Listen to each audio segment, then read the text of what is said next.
What are we doing? You know, so that's why I'm going to see Donald Trump. And also, I have a surprise.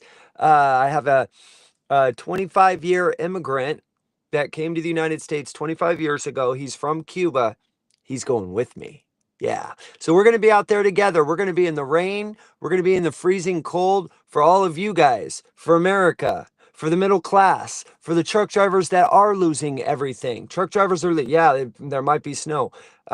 Truck drivers are losing their homes. Truck drivers are losing their trucks, their cars. They're losing their families. They're losing everything right now, and nobody's doing anything about it. So you know what? I'm going to get up and do something about it. And this new friend of mine is going to do something about it. So we are going together, a national born American citizen and an American citizen that came from Cuba 25 years ago, got his citizenship legally, loves trucking, built a fleet of 20 trucks, and has lost them all in the last 4 or 5 years. So we're joining as a team, going to the White House. And you know what? I don't know if we're going to get anywhere. We might not, but I have to try, damn it. I have to try.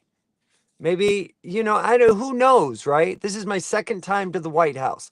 I promised everybody 3 to 4 times a year, and I don't give up on my promises. Oh, I think this lady is coming to talk to me. Hang on, yeah, hang on, guys. Yeah, this lady's coming to talk to me. I'll take y'all with me, okay? I'll take you with me. I will take you with me. Yeah, yeah, yeah. Oh, you know what? Can you guys hear me? Oh yeah, my headset's on. I'm like, is my headset on? I'm going to the White House, Sophia. See? Oh yeah, dude, I'm out here in the middle of nowhere. Minko, Oklahoma, y'all. That's right. That's right. Joe, welcome in. Ram Paul Samaru, welcome in, brother. I'm glad you guys are here. Thank you, everybody, for being here. That's right. Let's do it once again. Yep. Share. That's right. Please share this live. Let's let it go viral, y'all. Let's let it go viral. We gotta show people that they do have power. Okay. We got to show the people they have the power. We, the people, have to tell our government what we want. And right now, truck drivers, we need a lot of change. All right, guys. Hang on one second. Sorry, guys. I didn't think they were going to be going. Just give me 1 second, guys. I apologize. I think we're on the move, guys. So I'm only going to be able to, yeah, put that up there like that.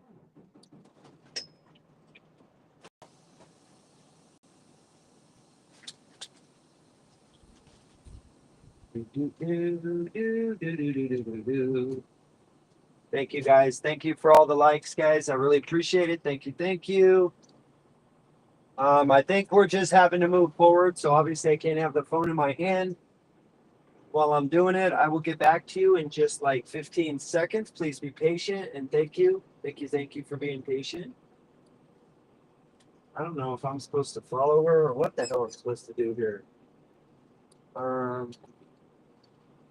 Okay, well, I think I'm just gonna wait here and just let direct it to do something else.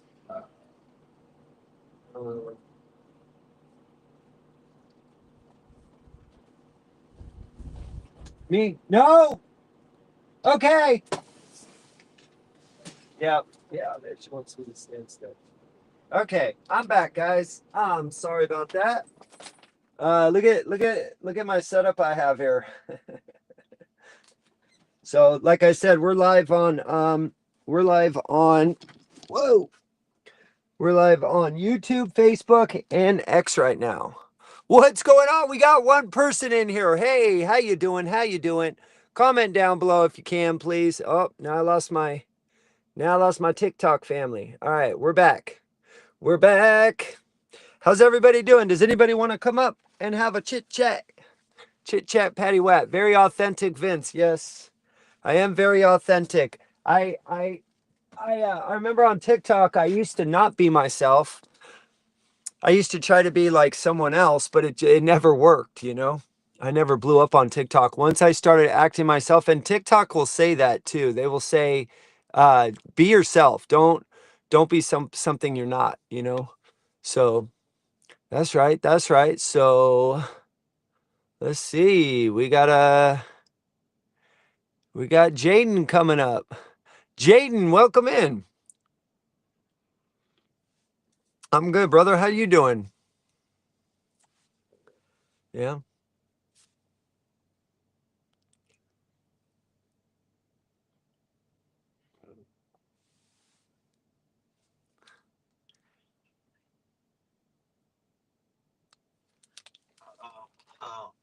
Like a friend who had I mean, he's an immigrant, but he got his work permit. And he told me that they gave him 4 years on a driver's license in New York.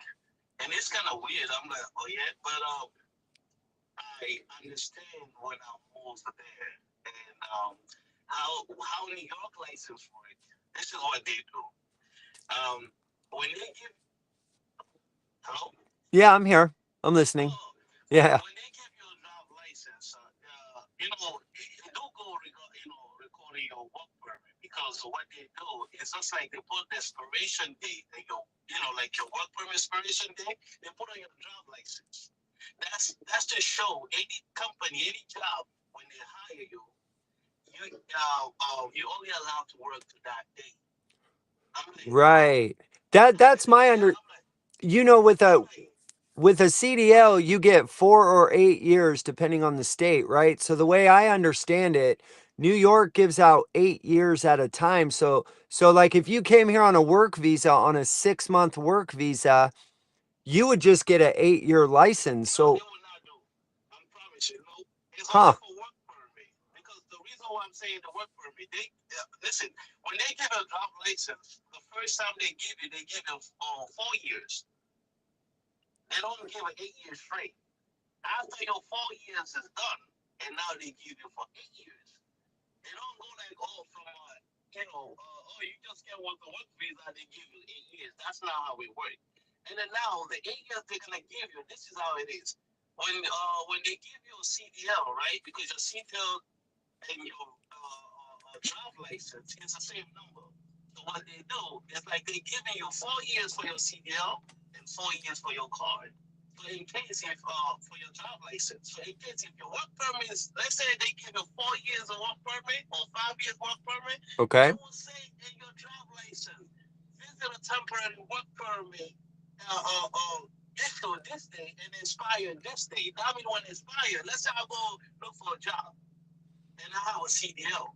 And when I get there, soon they look at my driver's license, they will say, hey, your license is expired, or your work permit is expired. We cannot hire you until you have a work permit. Ah, okay, So okay. now, that means you don't have a CDL, you have a driver's license. Right.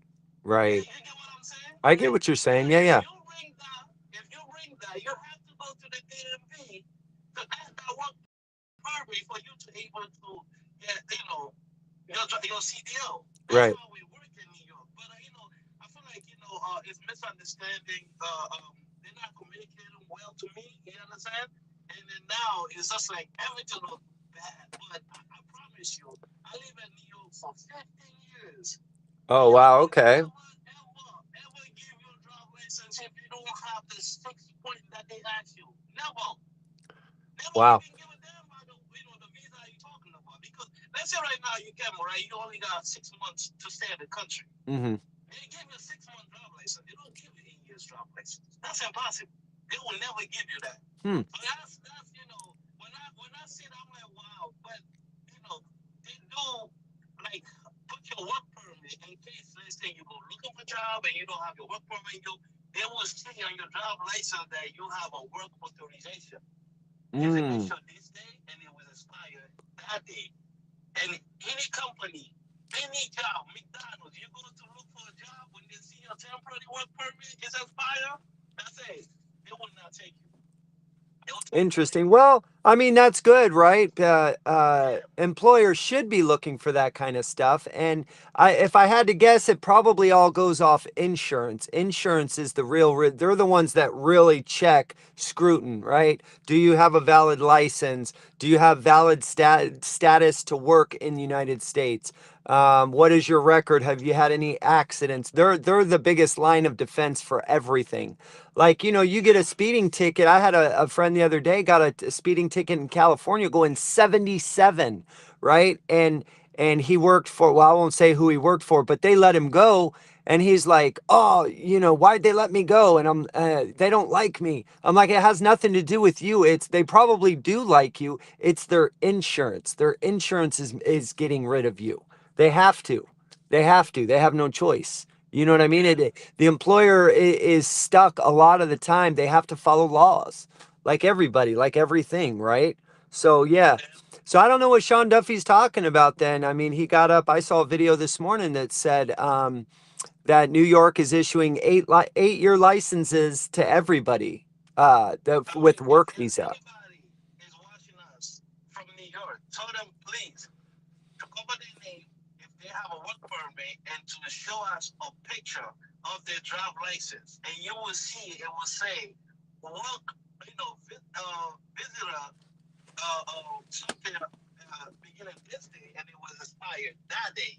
So Right. I know for a fact that I saw that, and the driver, even the guy who did say no name given, you don't know what we don't know, we did, it just started, it said no name given.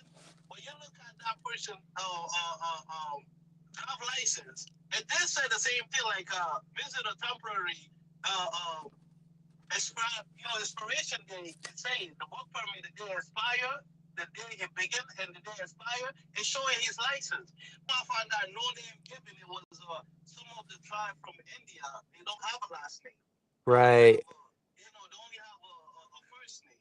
Right. Right. They don't have some of them don't have a last name. So it's a bunch of them have a trucking company, and then the FMC know that they say no name given to their last name, so they give them the DOT number. Right. But Right. we never know that until when they come out and say, yo, no, we're from India, we don't have a last name. Some of the tribe don't have a last name, so our last name is like a no name given because we don't have it. Right. Like, oh, so Well, yeah. Well, Jaden, thanks for coming in, brother. If you want to hang out, you can, but we're gonna let Lonely take over for 3 minutes. All right, brother? no problem. All Thank right, you. man. Thank you. Lonely Trucker, welcome in. What's up, my friend? What's going on? How are you? Oh, I'm doing well. Nice. Yeah, Nice. I watch your videos, man, Yeah. and you almost put me in tears with the inspiration. I Wow, mean, that's great to hear. it really is. It's something else. I see you, the dedication, and you don't see it very much nowadays. The dedication to anything. Right. And Right. I just wanted to let I personally, I appreciate everything that you do, and the focus that you have on this, on everything that's going on. I've been trucking for a long time, and I just recently, I'm about a year into having my own authority. Nice. I'm Nice. basically had to start all over like a little baby. It doesn't matter how long you've been trucking. Once you get your authority, you're just a baby, right? That's what I hear. I'm a lease owner operator, so I'm right there with you. I've been thinking about getting my own authority, my own insurance, and completely going off on my own. But that's a big step. That's a Right. huge step. This whole thing that you're talking about, I've been in like the direct line of fire when it comes to everything that you bring to the forefront, as far as me dealing with the FMCSA and the DOT. It is 4,000% the other direction from what these other guys these non-domiciles are dealing with.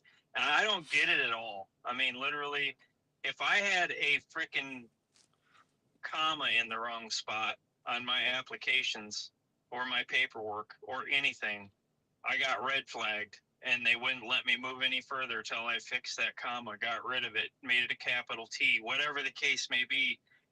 and these these folks are coming in. And people, I want people to really focus on the point that this whole issue has nothing to do with being racist. I'm not racist against anybody. I Amen. appreciate, you know what? I've met plenty of people from India and all of Mexico. And I mean, the Mexican people are incredible. Yeah. They're amazing people. Oh yeah, their family values, bro, or Oh yeah. my gosh, it's amazing. Yeah. Yeah. I don't have anything against them working and coming here and working and doing it the right way. Right. But if you go, the problem for us as drivers out here in this industry is if these people come in, they grab a license, an 8-year CDL license. You realize how long that is? I can't even. I gotta go in every 8 months or whatever to get my physical done because of my diabetes, right? You know what I'm saying? Brother, It's like, the whole reason that I was born, I mean, recently as an advocate, as a trucking advocate, I consider myself a little baby, a little infant advocate trucking baby, because I just started 4 months ago, right? And I'm learning a ton of stuff from a lot of awesome people, a lot of people that are smarter than me. And the reason I was born like this, the reason that this fire has come out of me, like right now going to DC to try to get something done, I have to try something, bro. I feel like I'm in a unit with a bunch of men in the army and we're in war and everybody has left me behind. I don't know how you feel, but excuse me. What's up, brother? How are you? Can I see your Good. paperwork real quick? You sure can. Sorry about that. One sec. oh, you're right, man. It's this one here. Yep. Solar panels. Hang on. Oh, paperwork you got? Nope. I got that too. That's the one I wanted. Oh, sorry about that. Nope, you're good. So I'm gonna take you, let this guy follow you. Okay. And then I'm gonna have him follow that guy. So All right. How far are we going? about 2 miles up the road. 2 miles? You got it, buddy. All right. All right, guys. So I'm gonna for the next I don't know 5 minutes. I'm gonna have to turn. Oh my gosh. Sorry about that. I'm gonna have to turn the camera so that it doesn't show me driving.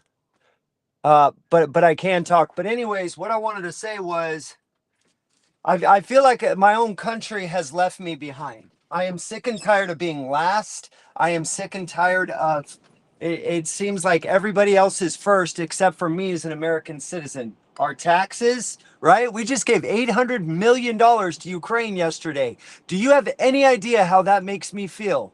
And I'm living paycheck to paycheck to paycheck, burning 90 hours a week. I'm fucking done, bro. I'm done. You know what? Why work? That's my motto. Why work if you're just going to give all my money away? Screw you guys. My own government doing this to me. And I know a lot of people feel the same. Sorry, go ahead.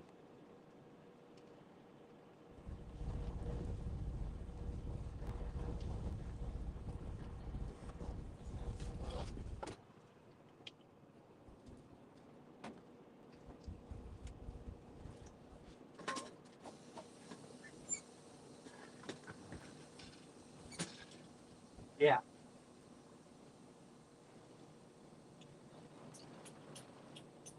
Right.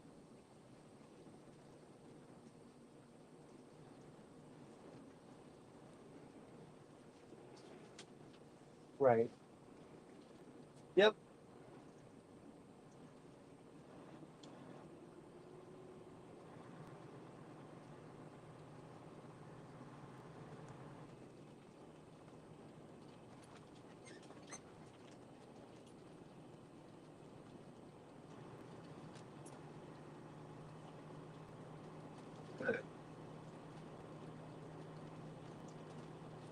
Right. Right.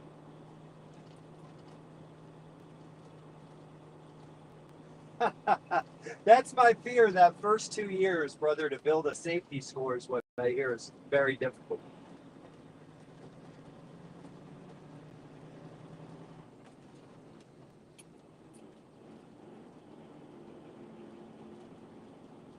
Same here.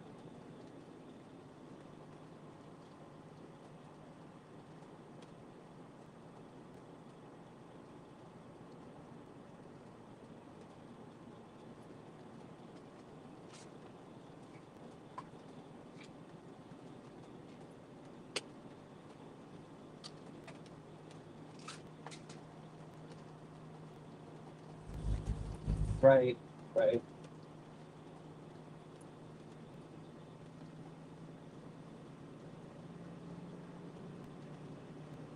Sure.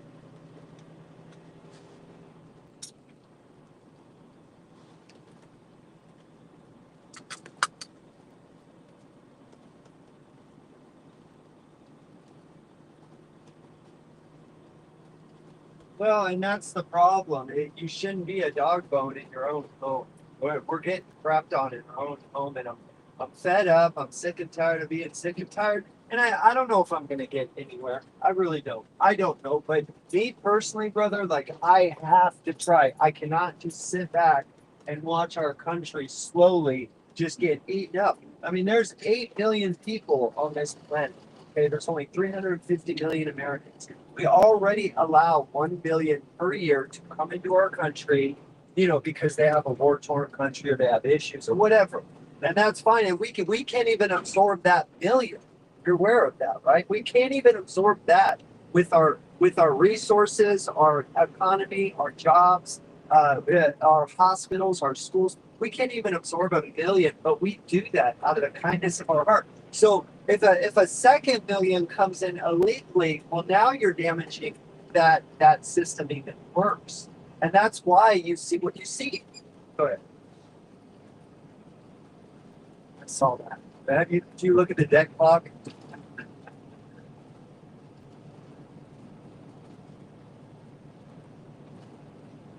Yeah, yeah, yeah. I never thought of that. I never. Why would anybody loan us that in the first place? Like if I loan you $1,000 and you don't pay me back, I'm not going to loan you 2,000, right?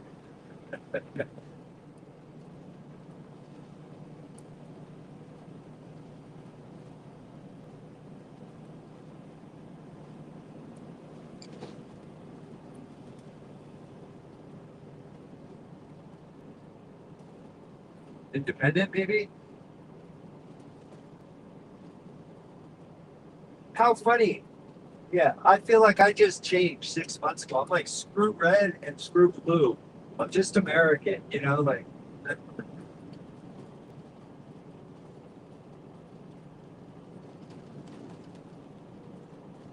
right,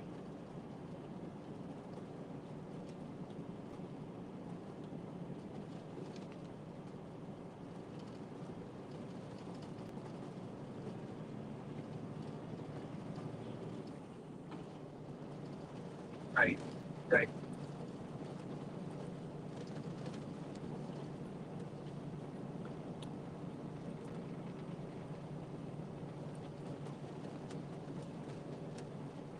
right. How many trillion did you say? How many trillion? Oh my gosh. I can't even fathom that.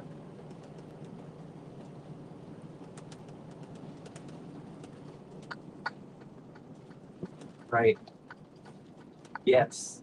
Yes. Yes.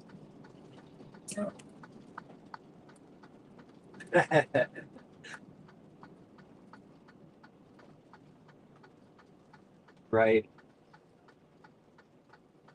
Yep. Yep. Oh, I hear you. I hear you.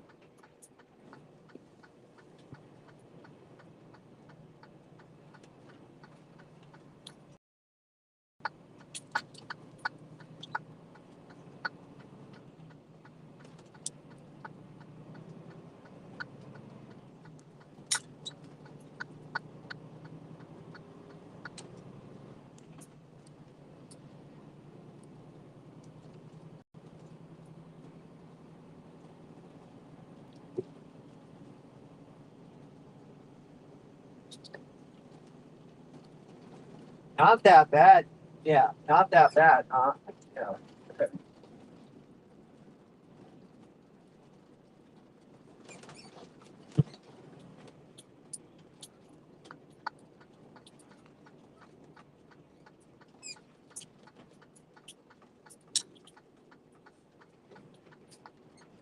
Bob, where'd you go? I lost you.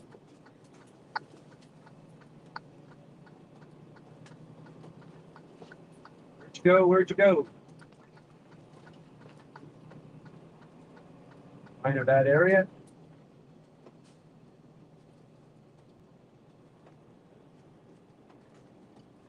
Hello, hello. All right, guys, we're pulling up right now. We're parking right now as we speak. So just give me 1 second, and we'll get to it, guys. I apologize. I got to open up my back doors, and then yeah, we'll be rocking. All right, let's see here.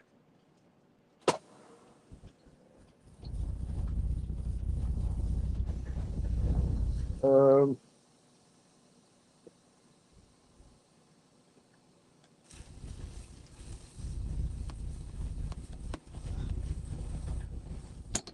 Ah, damn it.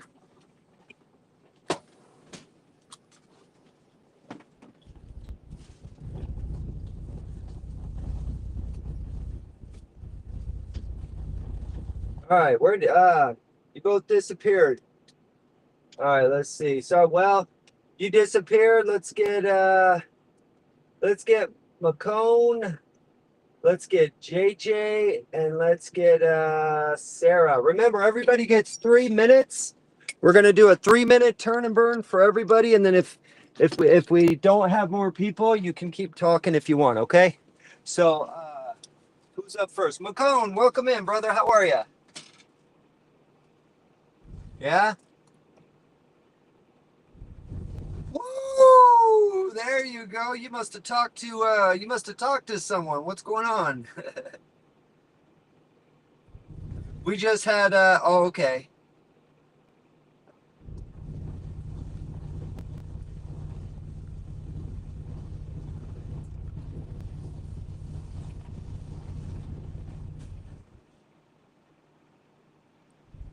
Nice. Hang on 1 sec. As soon as that guy's done, he'll just pull up through there. He'll spin you around down in the field, let you come right back out. Then I'll have this guy pull to where you're at. Perfect. All right. Can I open my doors now?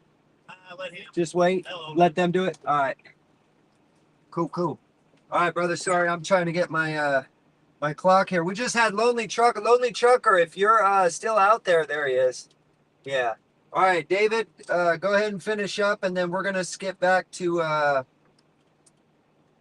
you're good? All right. Lonely, you want to wrap it up, brother? What were you saying? Go ahead. Oh no. Hey, I get it.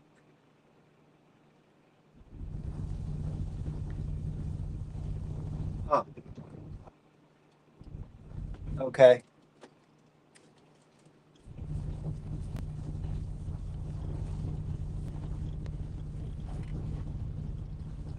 Come on, man. Really?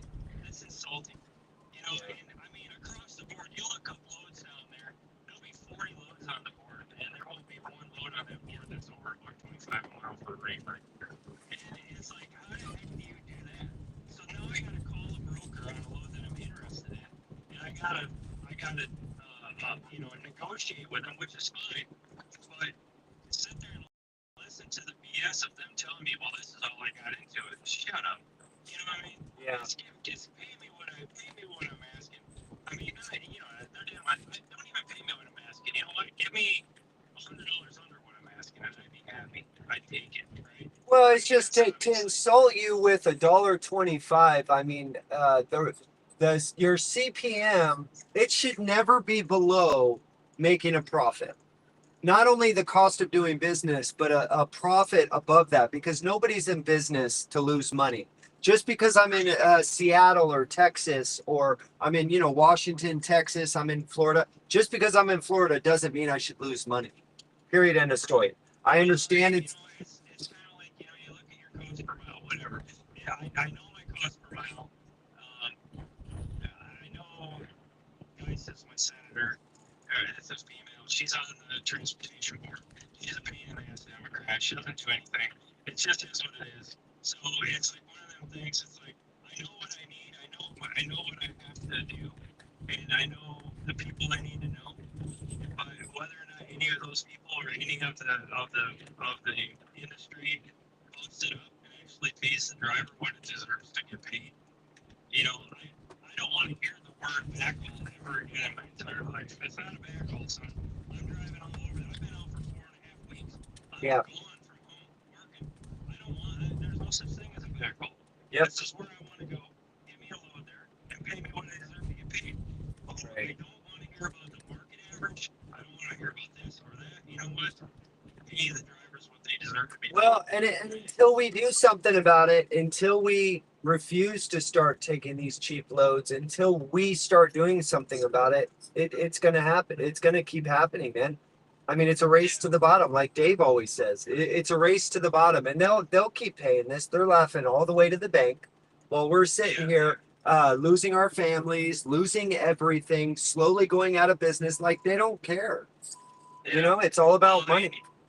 I try really, really hard to suck it up. I ran back north numerous times empty because I'm not going to deal with it.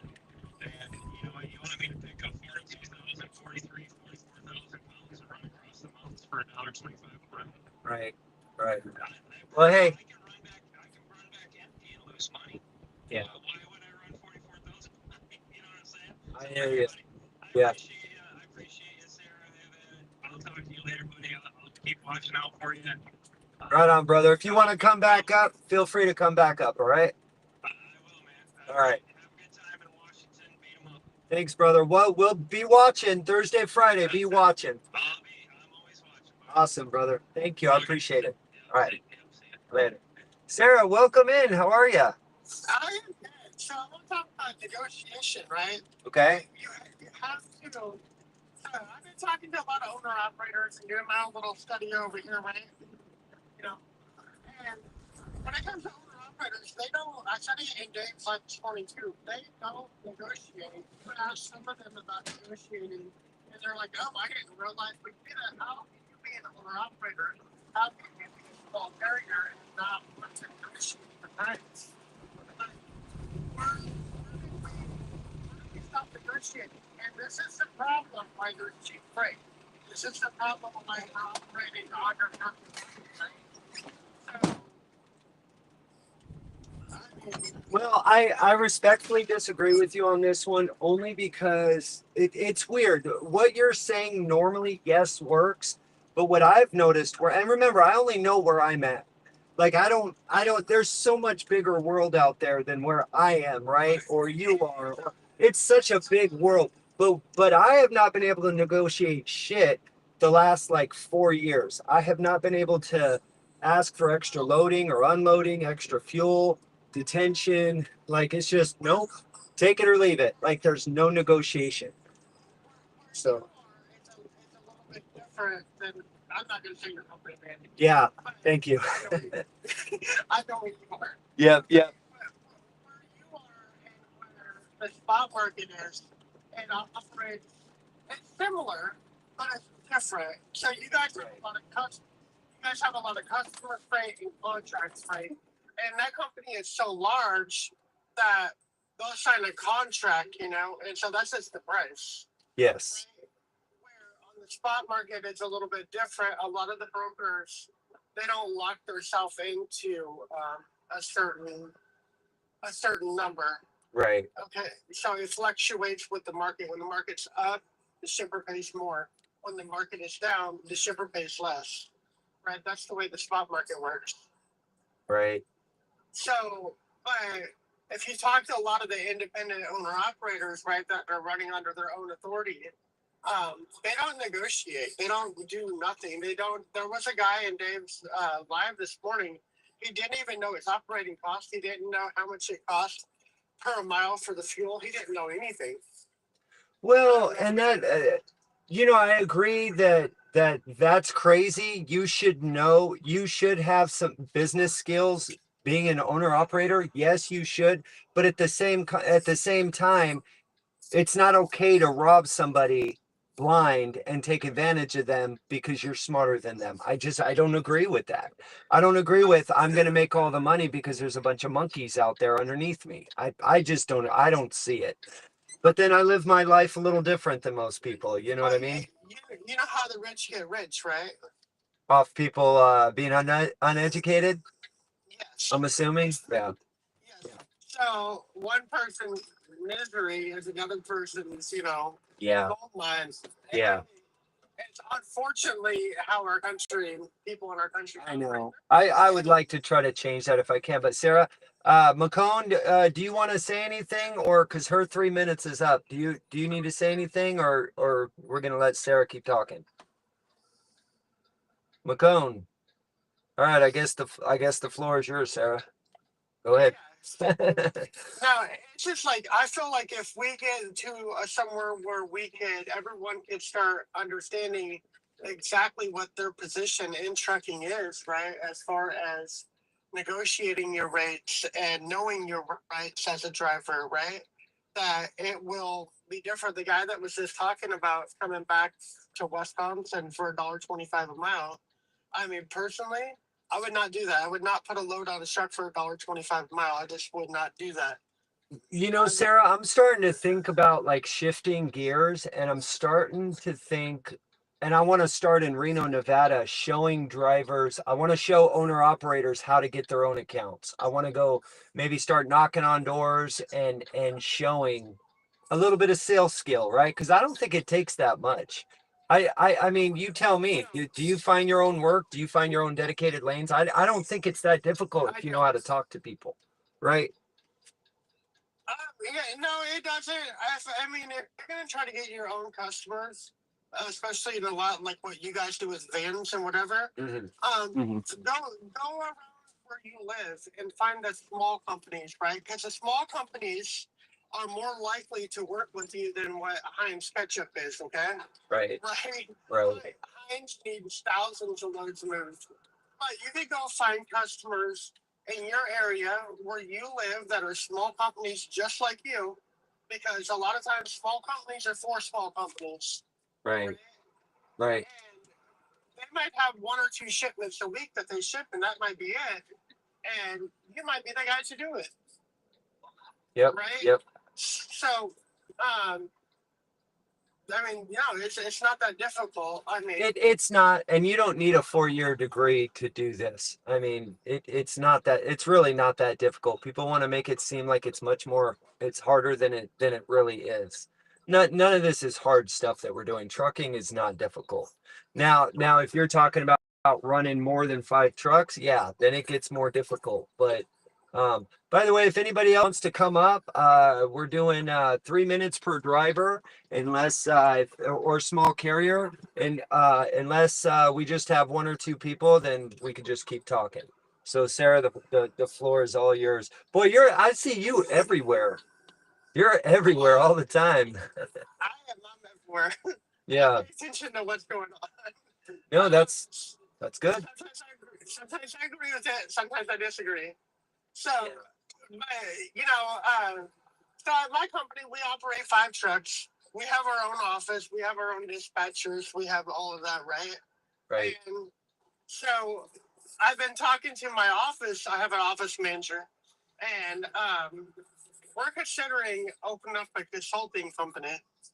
Huh. Consultant for like what? For trucking.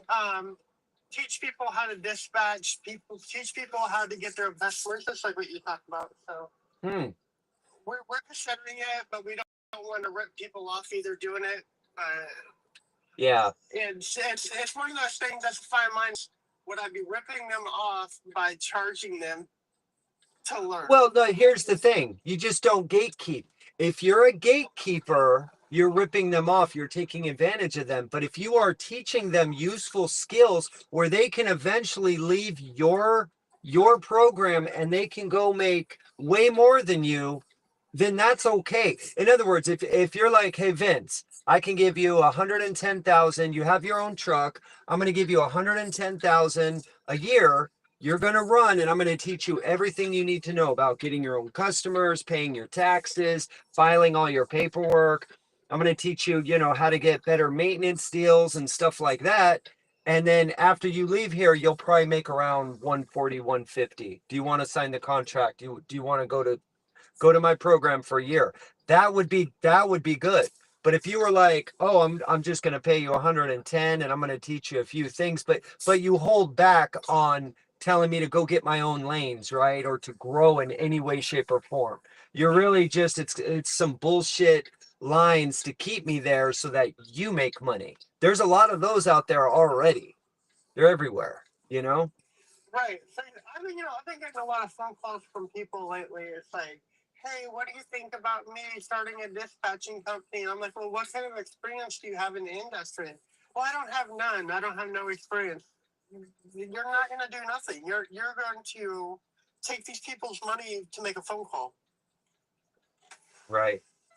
Well, I'll tell you this, you know how people are always saying, you need to trip plan, right? And that is smart. It's very, very smart to trip plan. I haven't trip planned in 11 years since I've started. I never trip planned, number one. Number two, oh man, now I got a brain freeze. Number two, since I've been an owner operator, pretty much like 75% of the time I live off the load board. And I've always gotten over $3 a mile. So they say that that's not possible. It is possible. When I first got into this business, I don't have a 2-year degree in business or a 4-year degree in business. I have 3 years of psychology in college, but I never graduated, right? So really I just have a high school diploma, and I've been pretty dang successful. So what people say, just because something worked for one person and they became successful, it doesn't mean you have to go that same way. There's a million ways to skin a cat, right? So I don't agree with people when they say you have to go to business school to be an owner operator. I don't agree with that, you know? Where'd you go? Oh, okay. McCone, welcome in. You got something to say? There you are. You got 3 minutes, buddy. Let's hear it. What is the AFFTRA? What is that, bro? It's amazing, man. If you ever look at it, it's the new trucking industry. That's how it should be. Right now, we have an upside down industry that cares nothing about people, that cares nothing about professionalism, but cares nothing about experience, cares nothing about anything that matters to humans in our country. Right. And it flips it right side up, and it makes it an upward direction for the whole industry. Nice. ICC that was called the practice, when the practice brokers investigation where they were working on setting a cap on brokers. Okay. But they didn't feel they had enough data to set the cap, so they made it mandatory that brokers had to publish their maximum earnings to try and make sure that they weren't taking in excesses like they were caught doing on many occasions. So then when deregulation hit, that kind of got dished. And what we have today, brokers do not have to. They negotiate rates. They race to the bottom. They get low shippers. They stall at the market, hold out to the lowest bidder, and then flood the market with cheap drivers, cheap drivers, dishonesty. That's a bunch of bullshit. So AFFTRA fixes all that. It puts in a $5 mile mandatory minimum, a 3% cap rate on brokerages, maybe 10%. We're in the arguing stage on that. But I'd say don't talk ourselves out of it before we get to the people that we got to discuss this with. Right. We don't need to talk ourselves out of it as truck drivers. And then mandatory transparency right off the bat. These are things that are going to change everything. And the most important thing, hands down, of this whole bill is the $1 a mile for company drivers. No negotiation on that whatsoever. Because right now we've got people saying, "Hey, it's the driver's fault. These drivers suck. They're ruining our country." Blah blah blah blah blah. And I got one simple question: who hired those drivers? Who hired these drivers? Who's the one that said, "Hey, let's sacrifice quality, professionalism, and responsibility for saving a couple pennies on the backside, and we'll hire it at the bottom of the barrel because we got to recoup the rates because we're not getting the rates that we should be getting." That's the problem. So these corporations, these carriers, they hire cheap labor, then they turn around and complain about all the problems that cheap labor causes. So I think if we set a mandatory $1 mile minimum for drivers, that's going to reset the industry. Guess who's not going to have a job anymore? Shitty drivers. Nobody's going to keep a job. Well, that's good. We don't want shitty drivers. We don't want shitty drivers on our roads. Exactly. Yeah, we want to get rid of them. But we want to get rid of them by merit. Let's keep the guys that are good truckers and let's get rid of the guys that aren't. Right. I mean, that's all done by having a standard. Right now, corporations are laughing at us. We got guys in this industry that are sitting here defending the meager, amounts of money that they're allowed to make. And saying, "Oh, I'm making it. I don't buy a car. I don't go on vacation. You got a budget better. Right. 3 minutes up or." When I first started driving, I had a trainer talk to me like this. He said, when you're driving down the highway, the person in front of you, pretend that that's your mom driving that car, right? The person to the right of you, that's your daughter. The person to the left of you, that's your son. And the person behind you is your grandma or your grandpa or something like that. In other words, think everybody around you is a person that you care about. And the reason he taught me that, he told me at the end of my training, he told me the reason I have you training you like that is because if you think about all the people you're driving, like I'm from Nevada. So if I'm in Florida and I'm driving, well, I don't know anybody in Florida, right? Florida, none of my family members are in Florida. So why do I care how I drive? Well, wait a minute. There are lots of people in Florida that love their family the exact same way I love my family in Nevada. There's no difference when it comes to the love, how we care about each other. So if I'm constantly driving like I'm in Nevada around my family, everyone will be safe at all times. And they should be when you're in an 80,000 pound vehicle. Everyone should be safe around a truck driver. But you're right. We hire these people they're not true professionals. They don't belong in a semi in the first place. That's why I feel like in 2020, when engineers made all trucks fully automatic, they made the transmission. It went from manual to automatic. Unless you specially order a truck manual, you won't find them manuals anymore. And I'm not against automatic trucks. That's not what I'm saying. What I'm saying is they're making them easier to drive for a reason. But not just anybody is designed to drive this equipment. It takes a special person to drive this equipment. When you get these think tanks, these smart people that are into finance and corporations, they are only thinking about one thing. That's profits. That's right. These cheap drivers. And if we have the mechanism to all of the problems in every industry is the exploitation of cheap labor. By that being allowed, that's why we have all these problems. That's why we have cheap labor. If we eliminate the ability for corporations to pay cheap labor, say we institute this $1 a mile, all of a sudden we have no need for non-domiciles. We have no need for migrant workers. There's nobody that's going to need to come in and be hired for 30 cents a mile because they know that everybody's getting $1 a mile. Why would we pay anybody 30 cents a mile? Why would anybody work for that? There won't be no need for cheap labor anymore. Hey, let me ask you a question. $1 a mile is cheap. That's not shit after taxes. I know. It's 60 cents a mile. Take home. I know. Is Lost and Found? Is that Roger? Sarah, do you know? Is that Roger from Canada? Oh yeah. It is, right? Him out of there. Yeah. I thought so. He's been getting a lot of people stand his blocks. What happened? He told me on the live the other day. He said, "Watch out, Roger get blocked on every platform." I guess they don't like Roger's attitude. Well, he's always insulting people. Everything he has to say is an insult. I'm not about insult. I'm about growth. So, hey, David, can you keep talking? Can you keep talking here for a minute? Yeah, I have to drive. I have to drive like 20 feet and then I'll pick it back up. Okay. So will you keep talking for a minute?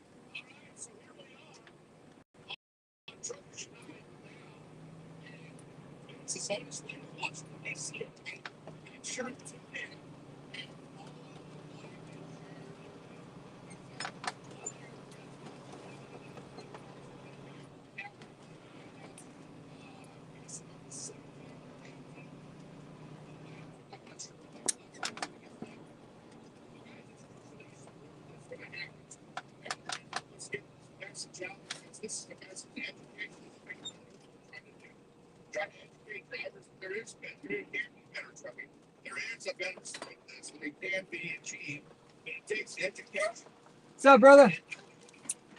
How you doing, man? Good, good. Hey, I see that open field there on the right side. Yes. Just go ahead and go and turn around in there and come back out this way. Okay, do you want me to? Oh, I'm gonna probably park right here, huh? Yeah, you're gonna park All right, buddy. You got it.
Yeah, this is not for us. This is for everybody, not just for us. This is for the common American professional truck driver to make money because we all should be making a living wage. We've earned it.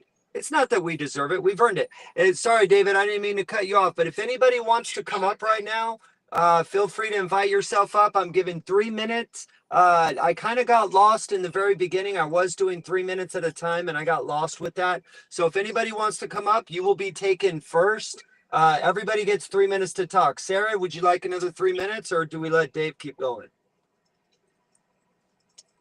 All right, Sarah's probably loading some cars. All right, brother, go ahead. All right, so what do you think, David? You think Mr. Trump's going to see me? What do you think? I hope so. I think he's going to see me, dude. Call me naive. I don't care. I think Donald Trump can appreciate the average man, the common average blue collar American man that keeps coming back, trying to see him, especially it's going to be 28 degrees, you guys. So if anything, hey, get some entertainment watching me and another buddy of mine freeze our butts off out there. It's going to be raining. We're out there for the truck drivers. We're out there for America. I was just telling everybody about your trip. But what day is it? I didn't know exactly what day it's going to be. Trucker Jim says, hey, where are you going to park? So I got a buddy from New Jersey, Trucker Jim, that is, I got a buddy from New Jersey that's coming. He's going to pick me up. We're going Thursday and Friday. We're getting a hotel room Thursday night so that we can have a lot of time. All day Thursday, all day Friday. We're going to be there. We're going to try to see if we can talk to someone in the ATA and ask, why are truck drivers suffering so bad? Why are you guys getting millions of dollars and our life sucks? Sucks.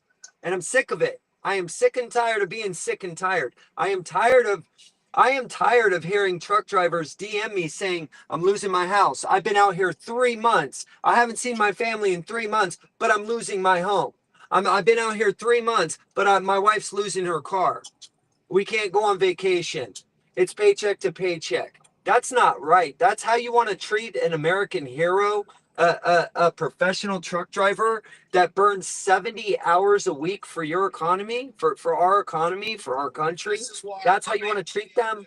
No. This is why Lucy, thank you for the follow. so important. And they've taken us our ability to be unionized away. So when you dismantle any industry and leave it wide open, you lose your ability to be a strong and stable industry. That's what trucking is right now. It is not strong. It is not stable. It's the most unstable, volatile thing I mean, trucking is so messed up right now. I just can't, and it's so easy. If you just, integrity is really the only thing. Everybody has decided that as long as I can get somebody to sign off on a waiver or a contract, it's all good. All the wrongs I've done are covered with a contract and a waiver, and it makes dishonesty okay. That is wrong, guys. It is wrong. David, Sean Hill 769 says the ATA is against the smaller trucker and trucking companies. The ATA needs to be shut down. You are 1000% correct. And that's why we're going to go there to tell them what the common truck driver thinks about them. And how do we feel about them? We're tired of you guys getting all our money. You guys are enjoying your lives off our back, and you're not doing anything for us. We're sick of it. We're tired of it. We're exhausted out here. You know what'd be cool, David, is if I could get Donald Trump to come in my truck with me for a couple days. How cool would that be? That'd be cool. It's a really good bill. It's great. It's a big, beautiful trucking bill. He's gonna sign it right now. Vince, I can't believe the way people drive around you. This is what you go through every day. Oh my gosh. We gotta put stricter education in for the four-wheelers so that people don't drive like this around you guys. Wow, you get cut off 20 times a day. Vince is a truck driver. He's fighting the good fight. He's not gonna give up. He loves AFFTRA. Ba, ba, ba, ba. Let's go, guys. We're going to the White House. I'm gonna be glad when he talks to you, dude. It'll be good. Yeah. Well, I'm gonna get somewhere. It's everybody, though, guys. Here's the thing. Everybody, listen, needs to call Sam Graves' office. Google Sam Graves' office in Washington, D.C. Call the number. Talk to Griffin. Talk to Noah. That's who's going to answer and say, hey, we're fucking mad as hell. Oh, excuse my language. We're mad as hell. And we're done with this shit. We want to know what's going on. Have you heard about AFFTRA? We want to know why you're not doing anything for truck drivers. It takes thousands of us to do this every day. 10 of us, nobody cares. But it takes 1,000 of us to call. I mean, there might be 1,000 people watching right now. Pick up the phone, call him right now. Let us know in the comments. Hey, I just gave him a call. They're not going to let you talk to Sam. So if you're worried about actually getting put on the phone with the congressman, it's not going to happen. Don't worry about that. It's the fact that the phone's ringing and they're going to have to answer it 1,000 freaking times. It's a lot of times to answer a phone. You know, it should happen every day. That's how they know that, hey, well, maybe there is something going on. There's truck drivers out here by the thousands calling us. Right now, there's not. There's like 10. Well, David, so one of my main reasons for going to the White House is I'm trying to inspire people and I'm trying to show truck drivers, look, I know we're all living paycheck to paycheck, most of us. I get it, right? Look where I am. I don't do this for fun. I do this because I need to make a living. Now, with that said, if I supporting a wife and 4 kids, if I can take 2 days of my time around Christmas and go freeze in the cold to go try to make a difference, so can you. If you're watching right now, there's 14 beautiful souls in here. If you can just find it in your heart to just give 1 hour a week selflessly, something that's bigger than yourself, give it to the common truck driver or small carrier. If you can find it in your heart to give a little bit of your time to do something greater than yourself, I promise you it'll be worth it. Don't you want to see America succeed? Americans succeed? Don't you want to see our middle class, our children and our grandchildren, leave them something great? Leave them something better than you found it? It's kind of like when you go camping, right? You leave the camping site better than you found it. That's the Boy Scout motto, right? You leave it like it was never touched and you leave it better than you found it, right? That's what we're supposed to do here. I mean, we're only here for a short period of time, drivers and small carriers. We're here on this planet for a short amount of time. What are you going to do with that time? Are you going to leave it better than you found it or just use it? And I'm not judging. Either way, I'm not judging. Thank you, Cobra. Appreciate the heartbeat. I'm not judging either way. Whatever you guys do, you're free people. In America, we are free. That's why this is hard. This is hard to advocate for because it's the United States of America. You got free, critical thinking people, most of us. And then 2, you got the trucking industry, which is a $1 trillion business a year. But I will tell you this, truck drivers spend 300 days a year in this 72 square foot box. All right. We miss birthdays, anniversaries, funerals, surgeries. We miss everything. Our job is 7 times more dangerous than law enforcement. And the average lifespan of a truck driver is 62 years old. Okay, we leave this earth young, 62 years old. That's young. So yeah, we should be going on vacation twice a year. We should be getting the bigger majority of the money because we've earned it. It's not that we deserve it. We've earned it. Still be broke. Hell, Yeah. 2,000 miles when you're a family guy, you can make $1 a mile, which is what it should be. A third, you should make 30% of growth. Right. That's standard. That's been standard. But these carriers, they will easily shit on the driver to make up for better rates that they're not getting. Right. You know, but a driver, 2,500, you should be able to make a living wage in a week. You know, this whole country, these corporations have really just Right. ruined life for 80% of the population, 90% really, but 80% of Amazon and Walmart employees are on food stamps, SNAP benefits, Medicaid. They're working full-time jobs. Some of them are working 2 jobs, and yet they still can't afford to pay for their freaking groceries. Hey, if anybody wants to come up, Because they're bad negotiators or bad business people. It's because these corporations don't pay a living wage, and they're making hundreds of millions of dollars a year. That's right. That's right. Why are we as taxpayers allowing this to go on? Why are we subsidizing these mega corporations when they could be paying a living wage? They're reporting huge. By the way, David. Has to pay the food stamps. David, I wanna take a moment of silence for Lee and Lisa Schmidt. He just texted me.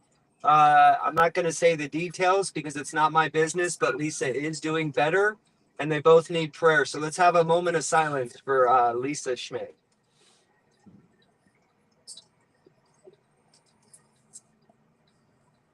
All right, so those of you that don't know, Lee and Lisa Schmidt are out of Wisconsin. They are huge advocates for the trucking industry. They know the FMCSA code book they know it from front to back, like by heart. And Lisa she has molded me and shaped me tremendously over these last 4 months. So Lisa means a lot to me. Lisa has been a big inspiration in my life. I did not even like her at first. I really did not like her. She sometimes is not exactly a people person, but she doesn't bullshit.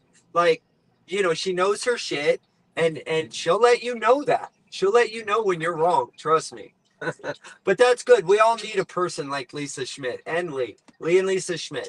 You guys know me. I like everybody. So what can I say? Sarah, you sure are quiet down there. What? No. What's up, Sarah? Go ahead. So I got some questions for Dave. I want to keep it respectful, though. I don't want to argue or go back and forth about anything. So with that being said, when we talk about the $1 a mile, right? Do you think it's fair that if you go work for a company and you're making currently whatever you make, like we're going to use a number. I'm not saying it's your number, right? But say you're making 55 cents a mile, and say you've been driving for 10 years, right? Do you think it is fair if Joseph comes along with 1 year experience and he's also getting 55 cents a mile? I think it's bullshit that either one of them are getting paid 55 cents a mile. No, but Just answer the question, bro. Answer that question. Yeah, I think it's bullshit on both accounts. Yeah. okay, but we're only talking about we're just using hypotheticals, Dave. We're not getting. Okay, so I think they're both getting ripped off. Okay. So, anyways, how will the $1 a mile? How will that work? And what is your suggestions on making that work when it comes to that situation of who gets the $1 a mile? Okay, so here's the thing. I keep telling you, if you read the bill, so I'm going to explain it to you obviously won't go read it. Hey, David. First, when you hire somebody on, you hire them at 35, 55 cents a mile, whatever their hiring rate is. But add a year of experience, no instance, you will be required to pay $1 a mile. Okay, and before the year, what would be a number that the drivers should make? I don't want to micromanage this. I think that would be up to the employer. Well, I mean, I think that you just about have to micromanagement. Why should I have to do the job of the employer? Why don't we leave it up to the employer to vet out employees that will be worth and give an employee an incentive. In a year, if you do good, you will be making $1 a mile. After 2 years, this is how I sound. After 2 years, you'll be making 30% of gross. That's standard in trucking. That has been for 100 years. So okay, so this is what is kind of going through my mind right now, right? Okay. And you can tell me if I'm wrong. Okay. But if I know I got to pay, I'm not saying me in general, but I'm just saying me for. If I know I got to pay a driver $1 a mile after a year, but I can get Joseph out of school for 60 cents a mile, right? Right. What's going to be my incentive to hire decent drivers? Well, that's going to be on keeping the driver. See, you're going to be in a market of $5 a mile and $1 a mile for a broker gap. So everyone's going to know that if you're treating your employees like shit, they'll go somewhere else and get a job that's not, and you'll go out of business. It's called being a business person. But I mean, companies like mega carriers like Swift and other ones, right? They have their own driving school. So why wouldn't you just keep funneling drivers to the school to keep their wages low? Sarah, Buggy 4282 says should have a tiered structure based on experience. I like that. I think that's fair. That's fair. We're talking about $1 a mile after a year, 30% after 2 years. No incidents. This is common sense, guys. It's common sense. What you're talking about, see, it's going to eliminate right now. Mega carriers, their bread and butter is hire as low as they can, and they pray to God they don't keep anybody more than 2 years. That's the limit. Their goal is to churn and burn. On this new system, it'll be invest in drivers, keep drivers, and grow your company because it's all going to be based on professionalism, relationships. I guess what I'm asking is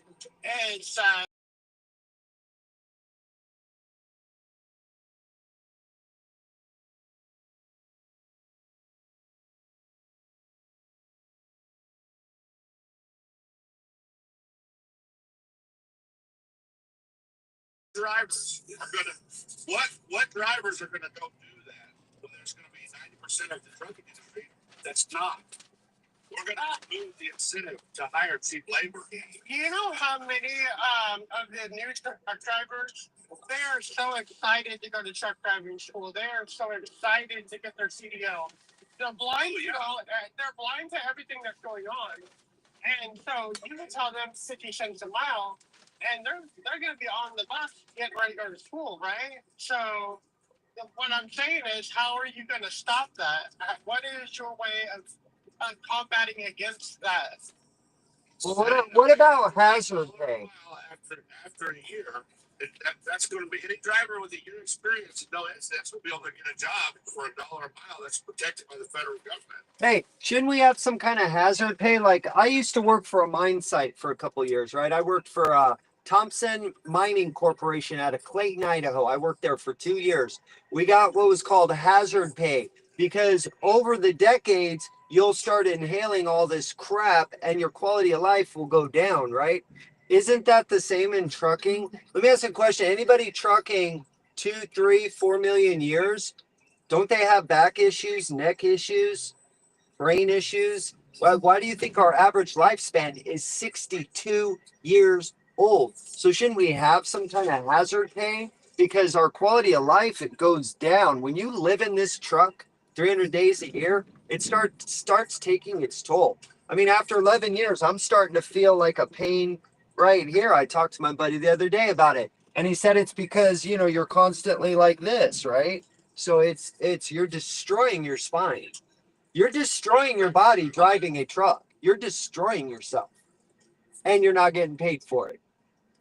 Which is why we're going to the White House. Okay, yeah. Sean says shoulder and leg issues. Now, Sean, come on up and tell us a little bit about that, would you? Sean is now he drove for over a decade. Now he's a safety instructor. And trucking is not, it can be fun, yes, but it's work and it is suffering. So you should get paid for that. I'm sorry. You should get paid for that, just like you do as a minor.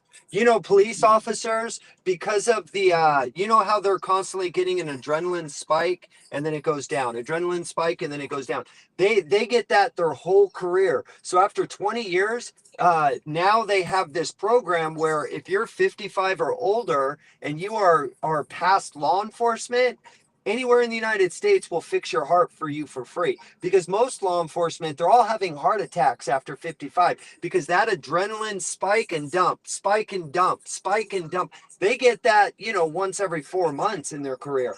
Where you and I will get it once every 2 years, 3 years, right? They get it all the time and it damages your heart. So it's called hazard pay. You take care of the people that are taking care of your country. You take care of the people that are taking care of your family. You don't shit on them. You don't say, oh, well, it's just another person. There's 350 million Americans. Oh, well.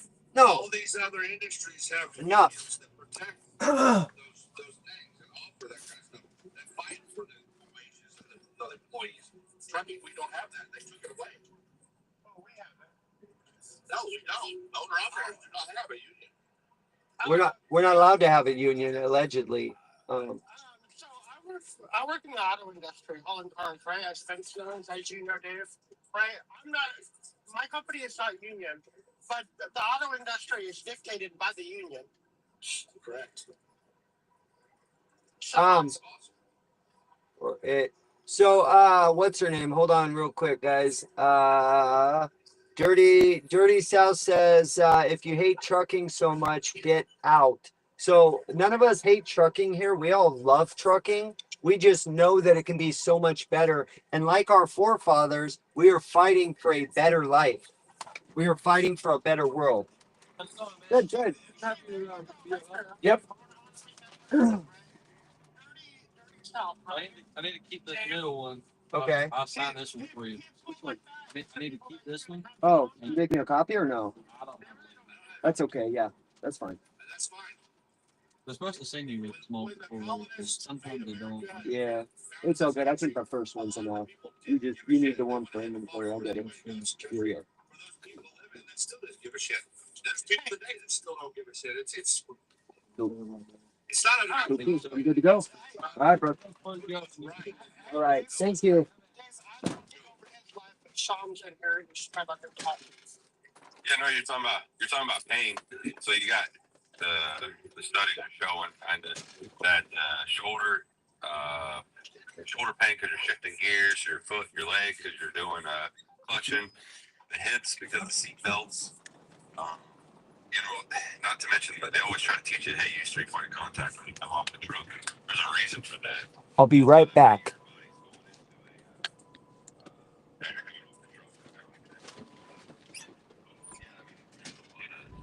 A lot of things that because of the images that you do in your body.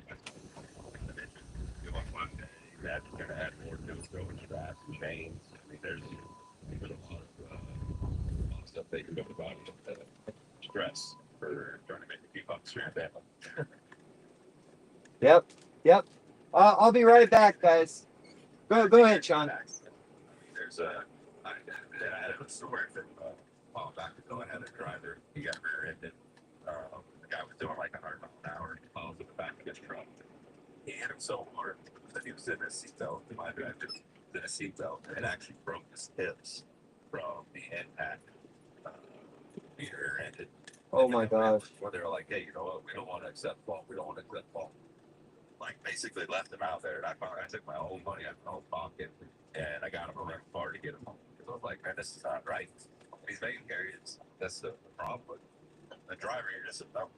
You know, we had over 708 truck drivers out there that to them they didn't want to help. I flew one guy out of Georgia one time because his wife was having a miscarriage. And the company's like, well, we'll get him home as fast as we can. I said, no, he needs to get home tomorrow. Like, you know, you gotta get him here like ASAP. So we're not gonna do that. So I took cash out of my pocket, got him an airplane ticket, round trip. He was up here for 4 days, and then he flew back to his truck. And that guy would stay forever for the company. But there's a lot of things that these companies don't want to. They don't want to look at you as a human being. They want to look at you getting the paycheck to make this industry revolve. And yeah, I think there should be a lot of stuff that, for change wise, that there should be a company shouldn't have to be forced to get something. I mean, there's some, we had some guys that quit, you know, trying to use medical as a reason. Well, I'm quitting. It's this. And when I did the research, found out that they weren't even in the hospital, you know. Because I was like, hey, I'm gonna send you flowers. Oh no. I'm like, no, I'm gonna send you flowers. You know, so I mean, you're gonna have riffraff in there that you gotta kind of separate. But for the most part, I mean, most people are not lying about a medical issue. Right. Right. Well, yeah, I mean, it's a shame, man. It's It's the medical cards, and you look at how many people are getting disqualified every year for not being able to pass their medical card. Look at the problems. It's usually shoulder pains or, you know, high blood pressure, heart attacks. I mean, it's, yeah, all that stuff, but nobody wants to put those on papers and say, hey, you know what, this is definitely statistics. That's the trucking what created it. right. You know, not eat healthy. You know, there's a lot of stuff that hazardous. It's way beyond hazardous. Well, that's what I'm saying. I mean, why are we not taking care of our people? Right. I mean, it goes down the line with vets too. It goes down the line with a lot of industries. We're more and more crapping on our own people that work hard, that make all the money.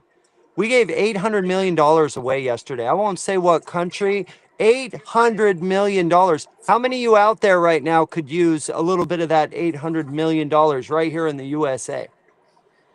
But nobody wants to talk about it. We're not doing anything about it. All we have to do is go to Congress and Senate and said, hey, stop it. That's all we have to do. We, the people, have to get involved, and we have to tell our government what to do, and they'll do it. Why? Because we are a constitutional republic. We are not a democracy. Everybody in the freaking country stops for a week. What is your We're the only people that apply value to this whole country is the working class people. And to circle back to what Sarah was saying about getting a guy in the truck at 55 cents a mile with experience, and then another guy getting 55 cents a mile with experience, with no experience. I mean, that's what we have today. That's everybody. You come out of training, you're getting paid the same as a guy with 30 years experience. Yeah, They don't exactly. put experience is not, that's not on the job application.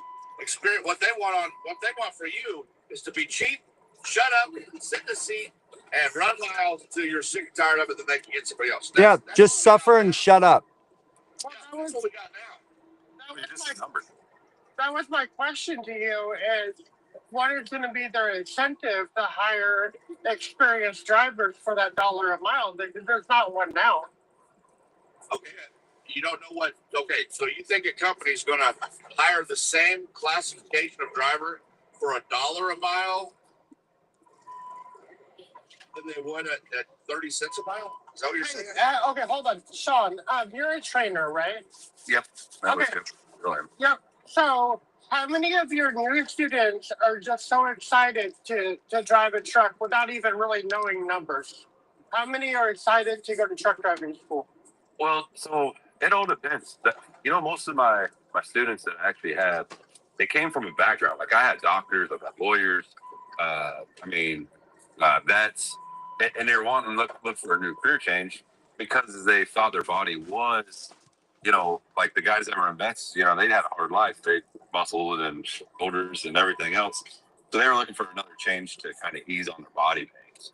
The doctors, the lawyers that came over, they seen that there's opportunity to make more money. So they're like, hey, you know what? I'm my own boss. I can do what I want. I mean, even if you're a company driver, you still can choose to say, hey, you know what? I'm not working today. I can't. You know, my body's not going to allow me. I'm going to shut down. You know, the roads are too bad. So the numbers as far as money wise wasn't really. They really didn't really look at like, hey, how much am I going to get paid? They're looking at they know they can move up to make their actions amount that they want. Let's look at this from an employer standpoint. You want to know what the incentive is. So right now, an employer is hiring people for 40, 55 cents a mile. Now, if we had a federal law that said you have to pay your drivers $1 a mile, what's their incentive to hire better drivers? Well, I think that it answers itself. Are you going to hire somebody with no experience that has no idea, that's probably never even seen a car, to drive your truck for $1 a mile? Or are you going to think, well, I'm going to have to find somebody that is more professional, has a better, ethic, work ethic. These are the things that apply when it comes to when you're paying $1 a mile, you're going to hire somebody that's more qualified. Right now, the name of the game is let's get these guys. I've been to orientation at these big corporations. There's 40 guys in there. Half of them don't speak English. They get you through it 3 or 4 days, and you're back in a truck running. And they do it every week. 40 guys a week. Boom, boom, boom, boom. No incentive to have an experienced driver. I've witnessed it. But what do you call an experience? Like, to me, I look for a professional driver. I want somebody that's going to go out to the customer, because that customer is going to be he's the front line of your company. If you don't have a truck driver, you don't have a company, correct? That's right. You could have 100 dispatchers, you could have 100 mechanics, but if you don't have a good, reliable driver that's going to be the face of your company, when you get to Walmart, for example, at the shipper and say, "Hey, I'm here to help you. What can I do?" Those are the ones that's going to keep your company afloat. And guys don't look at that. And without drivers, you don't have a company, correct? I mean, that's the thing. It'd be like trying to go into the milk business, not have any cows. Well, what are you going to milk? Nothing. Right. So, and that's where a lot of the lines fall into when they're going to school. They're not taught to be a business person. They're taught, hey, this is how you drive a truck, and that's all we want you to do. But a professional driver to me is someone that does a pre-trip every morning, cares about that equipment, reports back and says, hey, you know what, I need this fixed. And a good company would fix that. There's companies that's out there that, hey, just get it limpet, get it home, we'll fix it here. Right. There's sometimes you can do that, but a lot of times you can't, and these guys are doing it. And it's not the driver's fault. But if a driver could stand up to the company and say, hey, you know what, this ain't safe, we're not going to do it. That to me, I'd rather have somebody do that than have somebody that is just holding the steering wheel, is what I call them, a steering wheel holder. I'd rather have somebody that's going to look at all the aspects and pretend like it's their business. They're the backbone of the company. And to me, that is a professional driver. I know guys, I got buddies of mine that don't do pre-trips. We had a guy that he said, hey, you know what, I don't do a pre-trip, it's a brand new truck. I'm like, that truck is brand new. Yeah, that means nothing. Got in a scale and he had a flat tire. And then he's like, hey, can you bring me a jack and I'm gonna change this tire? I said, no, bud, you're gonna have to take that. And that's a life lesson that he has to learn on his own. If I would have changed his tire for him in the truck stop or in the scale house, what am I teaching him? Nothing. Well, you're talking, we put 700 miles a day on these things, right? I mean, things are going to break down. Doesn't matter new or old, trucks break down constantly. So it's not when, or it's not if, it's when. I laugh when people say, oh, I just bought this truck 6 months ago and the radiator blew and it's got 500,000 miles on it. I'm like, bro, it's got 500,000 miles on it. Think about that for a minute. Like, of course they're going to break down. That's why you put away money for maintenance. You know what I mean? So, yeah, I don't know, man. I don't know. Drivers. $1 a mile. Does a guy sitting beside you deserve $1 a mile that's not doing a free trip? Does the guy at $1 a mile that's sitting beside you that went into the broker or went into the shipper and raised Cain in there and told him, hey, you know what, you guys suck? Like, how does that guy deserve $1 a mile? With flip flops, yeah. That's what we got out here. That's what we got flooded out here. We got a whole industry of bad drivers that should not be here because we've been based on extreme low labor, cheap as you can get. That's the big business, man. Yeah, that ain't no incentive. Like you said, there is no incentive for them to actually get out and do it. Incentive. So, Dave, I got a question. Another question for Dave. Dave, sorry if seems like I'm picking on you. I'm not. Right? Okay. So I've got thick skin. I'm used to it. when it comes to a small carrier and a big carrier, right? Which we talk about mega carriers and all that, right? A lot of people nowadays go with mega carriers and larger companies that lease trucks on. I know it may seem right, but that's not actually the truth. There's more owner operators with one or more trucks. Between 1 and 10 trucks, they way outnumber the mega carrier. So the people that do, I'm just saying the people that do, I don't argue the point with you, right? Right? Because I've had people quit working for me to go work for a bigger company that has better benefits, right? As a small carrier, we don't get good benefits for our employees. They're not there to have. Like, we can't. Because you're not getting rates that you should be getting. This thing, the rates do not reflect what's going on in this industry. But what you don't understand as a carrier, Dave, is when the more money we make, the more the rates go up around us, right? The more the insurance goes up, the more the fuel goes up, the more we make, the more they take. That doesn't affect the fuel, actually. Fuel is, that's a whole other conspiracy level bullshit story. But here's the thing. The rates you're getting, my mom was getting $3 a mile both ways, loaded and empty in the 80s. These rates do not reflect reality. These rates reflect how much they get shit off on people on a daily basis. That's what these load ports do.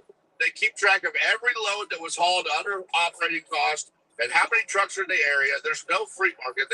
They see everything every minute. You can go online right now and see how many trucks are in New York, how many trucks are in Indiana, what's in the area. Yeah. Is that a free market? Yeah. Macro point. Hello. Well, we could all get Faraday bags and put our ELDs in a Faraday bag when you're parked. That would be fun. The rates and the prices don't go up around us. Big Truck and G. Thank you for the follow. They do. The prices go up. When we make more, everybody else makes more too. That's the way it works. No passing no on. It's not the way it works. That's how it works since deregulation. So you guys got to look, do research. Well, that's the way it works. Yes, but it could be different. It could be. I am too. I am too. Yeah, we agree. But this is what I'm saying. I know how it works now. Right. You're not educating me on this, Sarah. I'm telling you that now it's not working. What you think works does not work for 80% of the people involved in it. Trucking is so jacked up. This doesn't work. Trucking before deregulation was stable. You can guarantee no matter anything happened in the economy, and trucking stayed stable and steady because rates were published, agreed upon, and published. They were not negotiated. You did not go to a carrier or a shipper. Nobody set a negotiated price. They negotiated professionalism, access, who's there, what's going on, and that kind of shit. There was no negotiation on, hey man, how much can I get this for? And oh, this guy will get it cheaper. That did not exist. And I think we should bring that aspect back. We need to have a mandatory minimum rate where no truck operates at a loss because it's economics. Anybody that tells you you're doing a backhaul or you're getting out of a bad area, they have drank the Kool-Aid and they only are operating with a mind that has been in the last 30 years of the industry. It is broken system. And these brokers and these shippers are laughing at you guys, thinking, oh yeah, we're killing it. They are killing it. I know I can't say that. I got to go. Yeah, go out and come back. Go out and come back. Hold on. Yeah, just so everybody in the live knows, we can't say the freight boss. I just had to mute you for a second. That was only because you said that the mechanics, like the prices at mechanics are us. So we can't say this. We got to say pew pew. You got to say unalive. You got to say, you can't say what happened in 2019, the pandemic. You got to say the pandemic or plandemic. You got to be careful what you say. Otherwise, I have to drop you and then bring you back. I don't do it personally. It's nothing personal. It's all business. TikTok will end the live if I don't. So I apologize. If anybody wants to come up, please come up and debate us, talk to us. I'm here for the drivers, the small carriers. I am a driver. I am a small carrier, one man, one truck. So come up and talk to us. I want to hear from different people. My name is David. I'm with the McCowan Company. I'm a first-time caller. How are you doing today? Oh, I'm good, David. How are you? No, but you are right though. If you look at your pocketbook, there's always somebody trying to get into it, regardless. You got the insurance company. I don't know if you're. But only in trucking, right? Only in trucking. The new insurance thing is they're only wanting you to. So you can get cheaper insurance if you tell them that you only drive 300-mile radius around your shop, basically. Or if you want to go on the road, it's going to be up this high. So it's like there's loopholes that you got to go, hey, do we risk it and we go 400 miles and we're only allowed to go 300 miles? To me, insurance should cover you in every state. If you're in your vehicle or in your car, it don't matter if you're in New York City. All right, guys. Think about this. I hear brokers say all the time that, hey, I got to babysit these carriers. They never get anything there on time. I got to have all this, liability. Well, that's because of the carriers you're using. When you book out of the bottom of the barrel, when you hold down a load for 3 or 4 days on the board, hoping for that one guy to come through and book it for $1 a mile and make a couple $1,000s off that one load, that's the kind of shit you're going to have to deal with. So, we need to have standards. We need to have integrity for one. And this, when Kappa, bro, I know brokers freak out. I love brokers. I don't want to get rid of brokers. I want to cap where they make their money. A broker should have a cap that makes him where he makes his money by pulling rates from the shipper. Yeah. David. Okay, guys, hang on. Let's pause. Let's see what what is it? Funny trucking? Funny looking. Welcome in, brother. How are you? What's on your mind? I'm pretty good, brother. Yeah, I'm not currently working right now. I'm a Class B driver. Been driving about 15 years. I have A experience like with permit throughout the years, but they just switched laws. Now you got to take the ELD, dumb crap. ELD Yep. training. It's stupid. Money racket. They just want you to go back to school and Yep. dumb. But yeah, I'm do that ELD training online, by the way. Cost you $80. not here. I looked. It's around 300. What state are you in? General knowledge. What state are you in? I'm in Pennsylvania. Okay. I gotcha.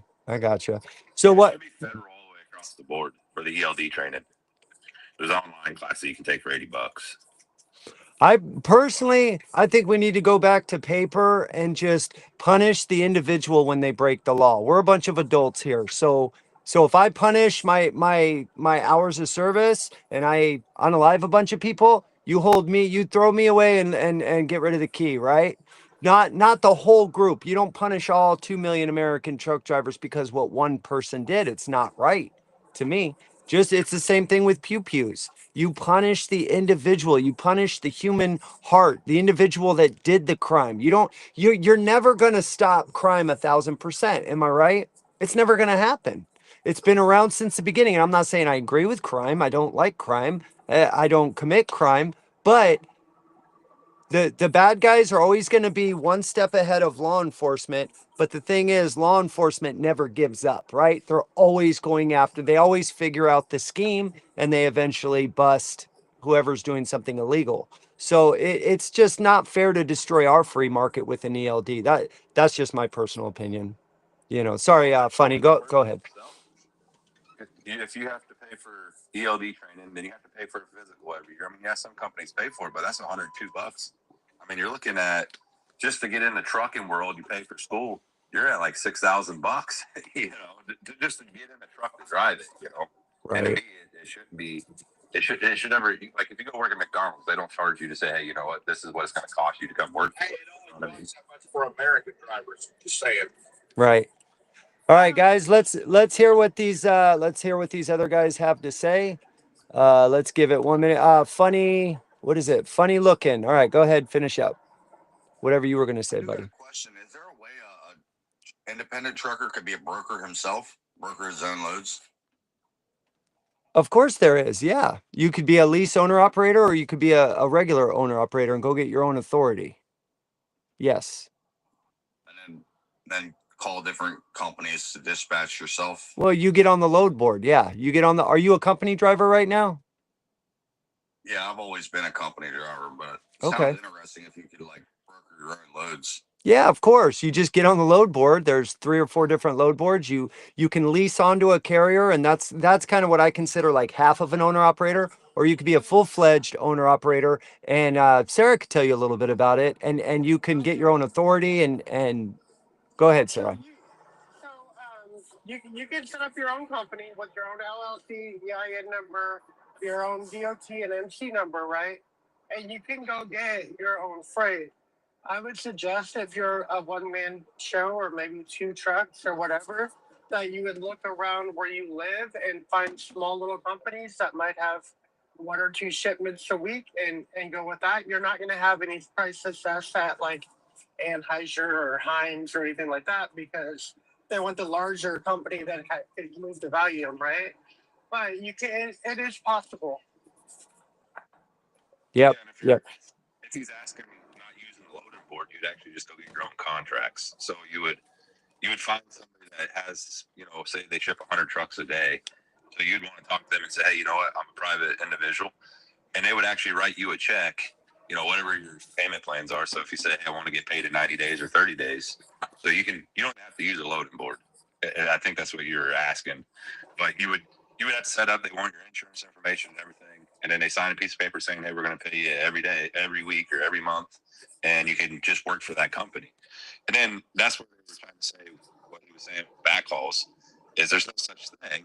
But you would go out with that company, then you'd use the loading board to get back to your shipper. So say if you're leaving out of New York, you're going to go to Florida, then you got to get something from out of Florida back to New York. And that's what most of the tents for loading board was to get you back, which in this day and time, there's no such thing as a backhaul. You're just trying to make a living. So you need to go out, you need to come back to get that shipper again. Keep in mind when it comes to some direct freight, though, they may ask you for a little bit higher insurance than the bare minimum. Like, for instance, I carry $500,000 in cargo insurance. So, I mean, that is just something you got to keep in mind, that it may cost you a little bit more money to operate when you get direct freight. Right. All right. All right. Freight Boss, welcome in. They ask for all this insurance. You got to remember that's the kind of value of the freight you're hauling. That also affects what you're going to bid on. Yeah. Yep. All right, David, let's hear what Freight Boss has to say. Freight Boss, welcome in. How are you? Hey, I'm good, thanks. How are you? Good, good. What's on your mind? Well, I agree with these guys. It just seems like all these companies out there are lobbying for every little thing right now, and their voice is a lot louder than our small little voice. But like you said, and like many other people say, we have the power. We just have to put it together. That's right.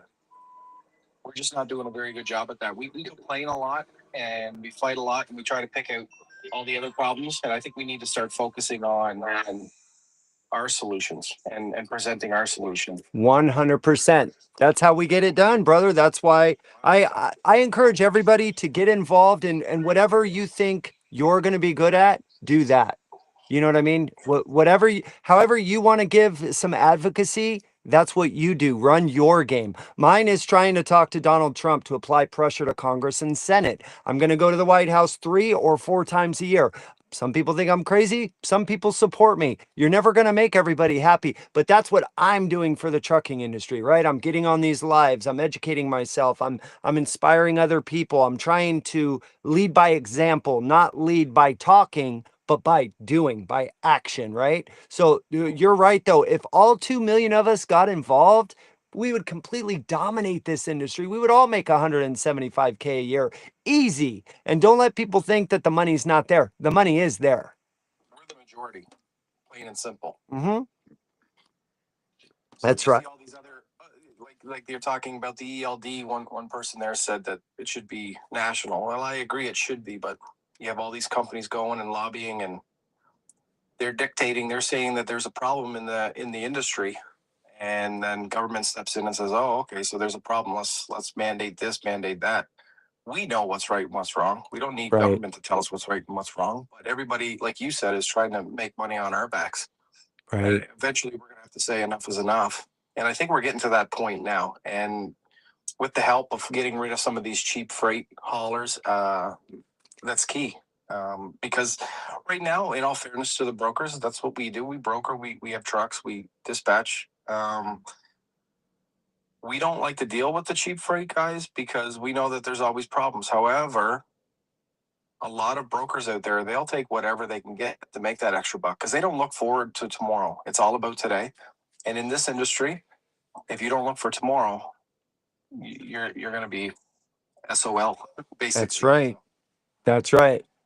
Well, thanks for coming up, brother. I appreciate you. And if you want to cycle back around, I give everybody at least 3 minutes, and I'm trying to get everybody's voice heard. All right, brother? Thanks, Vince. All right. Take care. All right, guys. Next up, we have, is it Buggy 4282? Welcome in. How are you? Good. I've had my CEO for the past since 2007. But Okay. I've done more than just truck drivers. I've driven a motor code, different kinds of commercial motor vehicle driving. We're having a really hard time hearing you, Buggy. Is there any way to get a little more clear? Hold on, let me see. All right. Connect my headset. Yep. No worries. You're really hard to hear, brother. I want everybody to be able to hear you. Okay.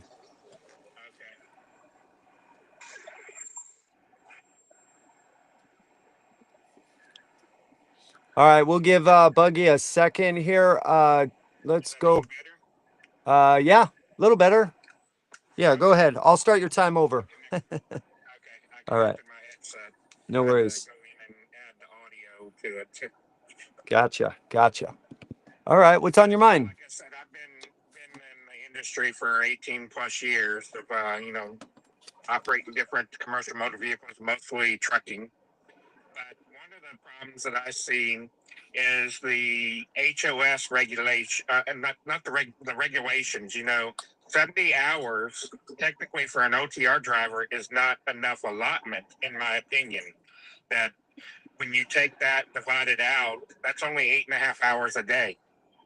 But Right. to actually do everything by FMCSA regulations, we should have enough to be able to cover that 14-hour period every day, in my opinion. I agree. Because when we have to fudge on documenting our time, for one, it doesn't protect us.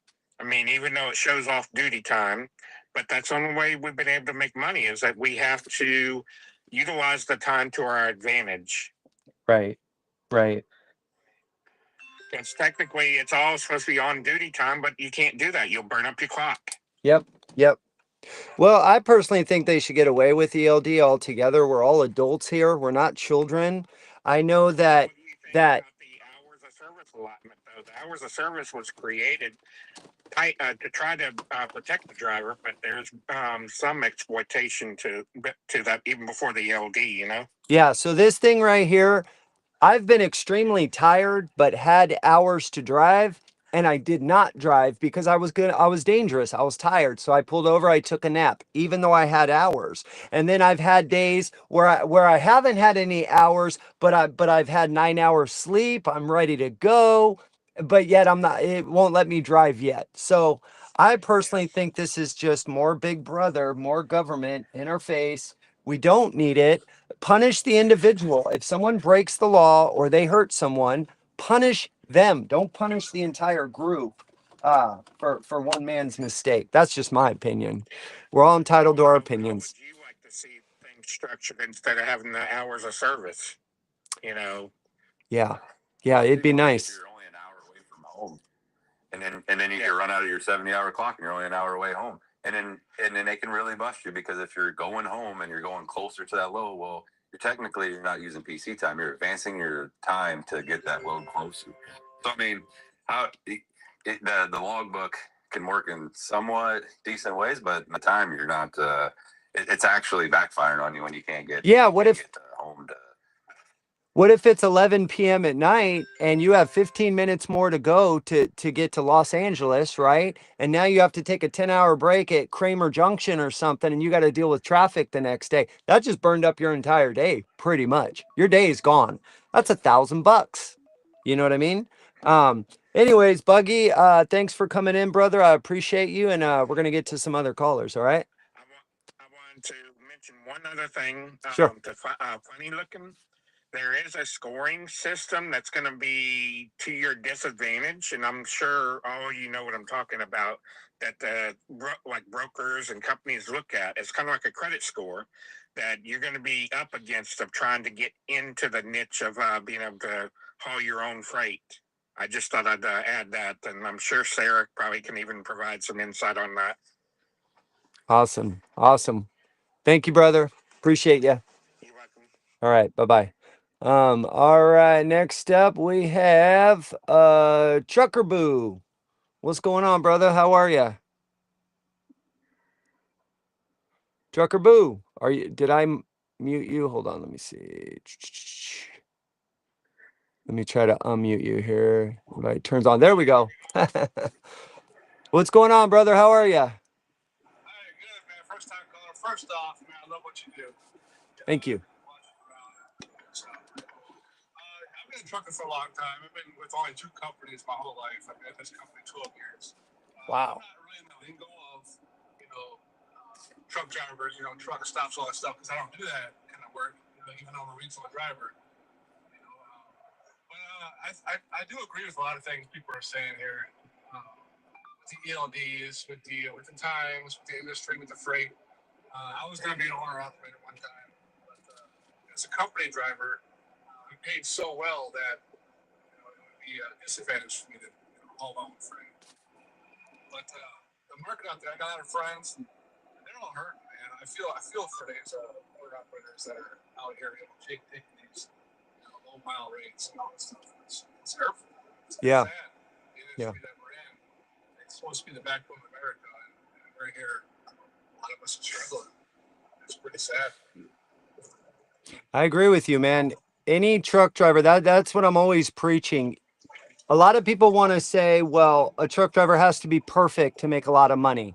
He's got to be the best driver, the best looking, the best this and that. If a driver, in my opinion, if a driver's burning 70 hours a week, but he's the worst type of person in the world, he deserves a living wage, or she deserves a living wage. What if she or he is overweight? Do they not deserve money then?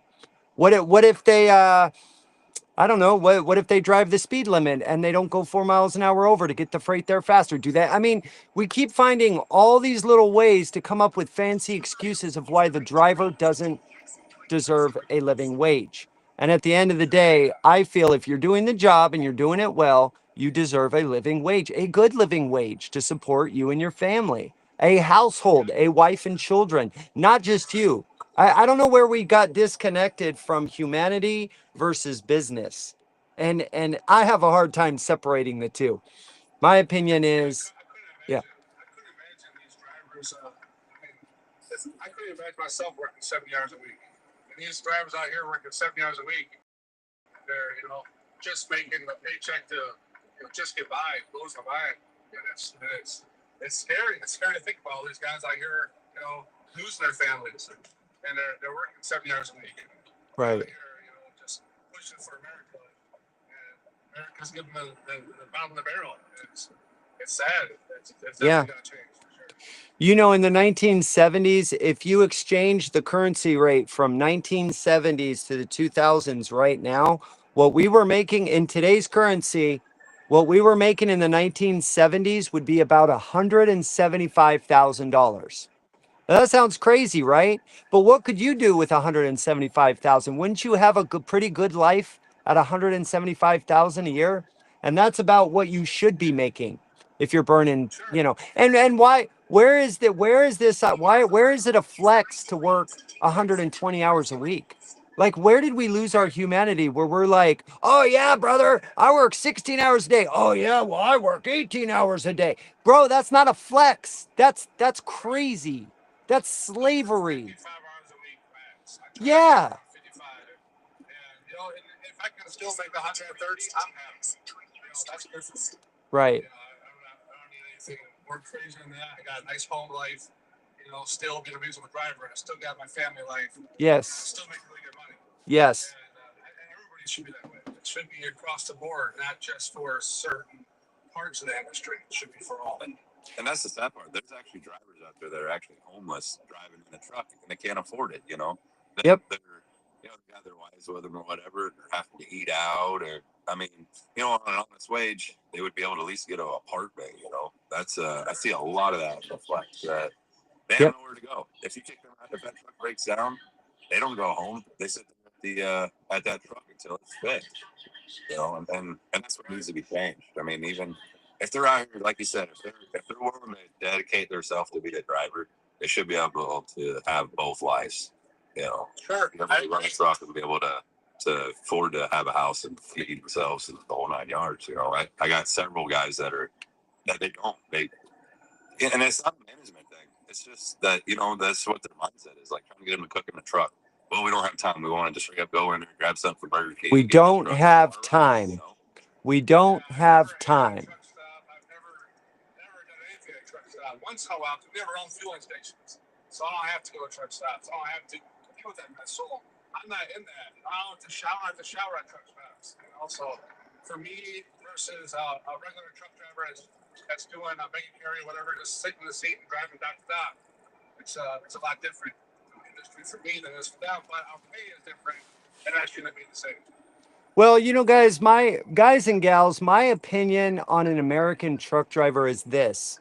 If you work 40 to 50 hours a week, and this is just my opinion alone, I think you should be a homeowner with a house at least 1,600 to 2,200 square feet. I think you should have at least two. I think you should be able to have at least two running vehicles, 5 years or newer. I think you should be able to go on vacation twice a year. I think you should be able to buy healthy food every week. That's $300 or $400. I think you should be able to enjoy a hobby that you're able to spend 20 or 30,000 a year on. You're able to spend whatever your hobby is. And I think you should have full medical, full dental, and full vision. And I think you should only be paying max 5% on taxes. That's 2.5 federal and 2.5 state. Now, I know what y'all are thinking. Y'all are thinking I'm absolutely out of my rocker, don't you? But how good does that sound? How good does that sound? You are giving your life to this industry.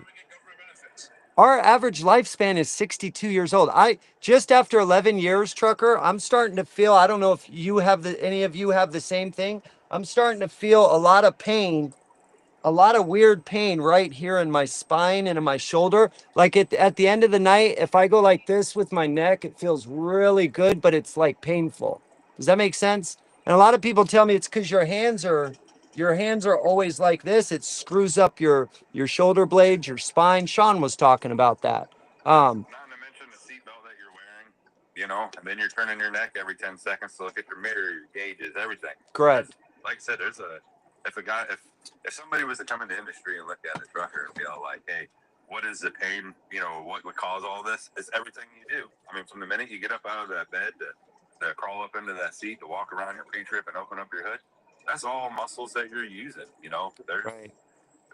Not to mention the calculations that have to take place on an 11-hour shift. Your brain is constantly adapting and calculating and predicting and watching and looking and checking and it never ends. It's not. It's why you're. It never ends.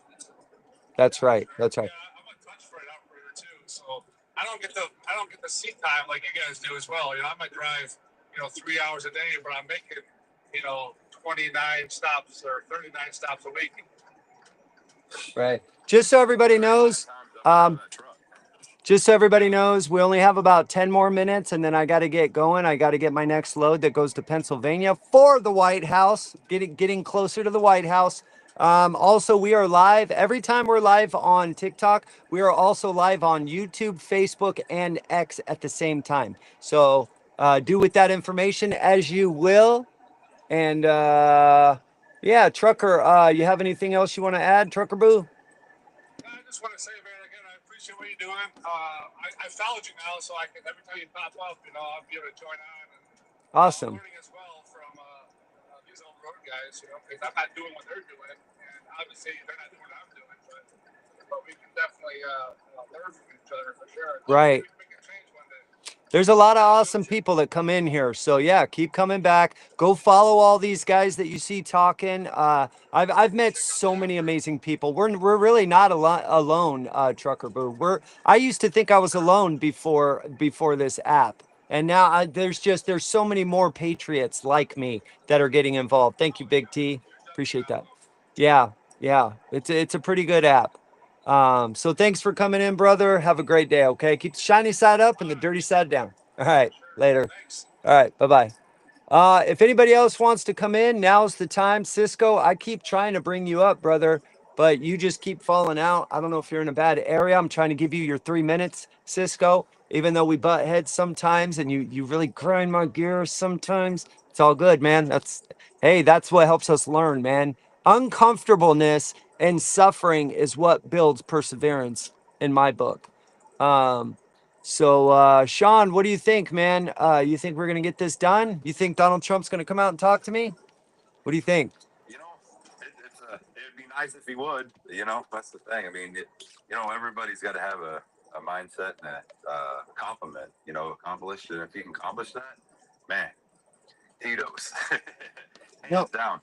I mean, and yeah, I think if you get enough clout, like I said, if you can keep him where he is, eventually he's going to be forced to come out and say, hey, you know what? Let's have a conversation. I thought about what you said, and many people have told me that you have to accomplish one small thing to get the backing behind you to be able to do a bigger thing. I just haven't found what is that one thing I want to tackle. I mean, the two things I've been most consistent on is uniting truck drivers and it's not like I'm the leader of anything. I would like to see one place where truck drivers could go to find everything that they need that benefits them and the small carrier. So far, Jane with We the Truckers, she's building a website right now with every trucking advocate on there. It's called WeTheTruckers.com. And you'll find me on there, you'll find David on there, you'll find Coffee with Bob, you'll find Wayne Campbell, Lee and Lisa Schmidt. I'm pretty sure they're there. Just people that are really passionate about the industry. You should be on there, brother. You're passionate about the industry. You should be there too. Just so it's where to go to find advocates that really care. So this whole trip I have right now is also to try to unite truck drivers. Thank you for the heart me. Is to try to unite truck drivers all in one area so that then we can do the real work on making real change. But it starts with us, right? If everybody got involved and did something just 2 hours a week, we would dominate the industry. We all keep sitting back waiting for a savior. And there's not a savior coming. Not till Jesus comes, right? Soon. Until then, we got to save ourselves. So, You know, and it was kind of crazy. So that group that we were in, the other night or whatever, you stepped out with the ones that were talking about non-domicile CDLs and stuff like that. oh yeah. Yeah. I got in that group, and you know, in a way, I kind of felt bad for them guys because I said, well, you know, the way it was set up was for this. So like, you know, if you came over and you were actually working for agriculture, they gave you a CDL, and they were right. They're like, well, when we went down to the DMV, they gave us the CDL. Now they took it away from us. And it's all like, I really do feel bad. I'm all like, well, so they kind of took a loophole and said, hey, you know what? You're not going to run for this, but we're going to give you a CDL and you can just do whatever you want. Right. And he's like, so what my responsibility to ask questions of, well, can I only drive 100 miles in my state with this CDL, or does this give me to where I can go all across the country? And so it was never told to us that this is the way it is. And I was just like, man, you know, that's sad. You know, like our industry was just flooding the market and didn't care, you know, and who's held to be responsible? There's no one's going to take the blame and say, hey, you know what? Well, it was just a loophole in the system that we didn't cover it this way. And I think they should take responsibility because it wasn't by accident. This is not an accident. This was that's exactly what I'm saying. They did this. I mean, they're loving it. Yep. They should be held accountable for, you know, uprooting people's lives. You're darn right. Yeah, they were in there driving trucks, and then now they're saying, hey, you can't drive no more. And yeah, it was definitely a heated debate. And we, you know, had guys coming in there saying, well, I wouldn't give you a CDL. And I'm like, the guy's speaking English and he's talking to you just plain as day. Yeah. Like, you uprooted them like that. But I mean, and like I said, you know, if you went and did the whole system and you deserve to be, you know, behind the wheel, if you did your due diligence, went to school and everything else, yes, you know, I don't see there's no reason, but right. Then you got guys that are pushing through. So it was, I was on there for like a couple hours. It was pretty good. Yeah, I was in there too.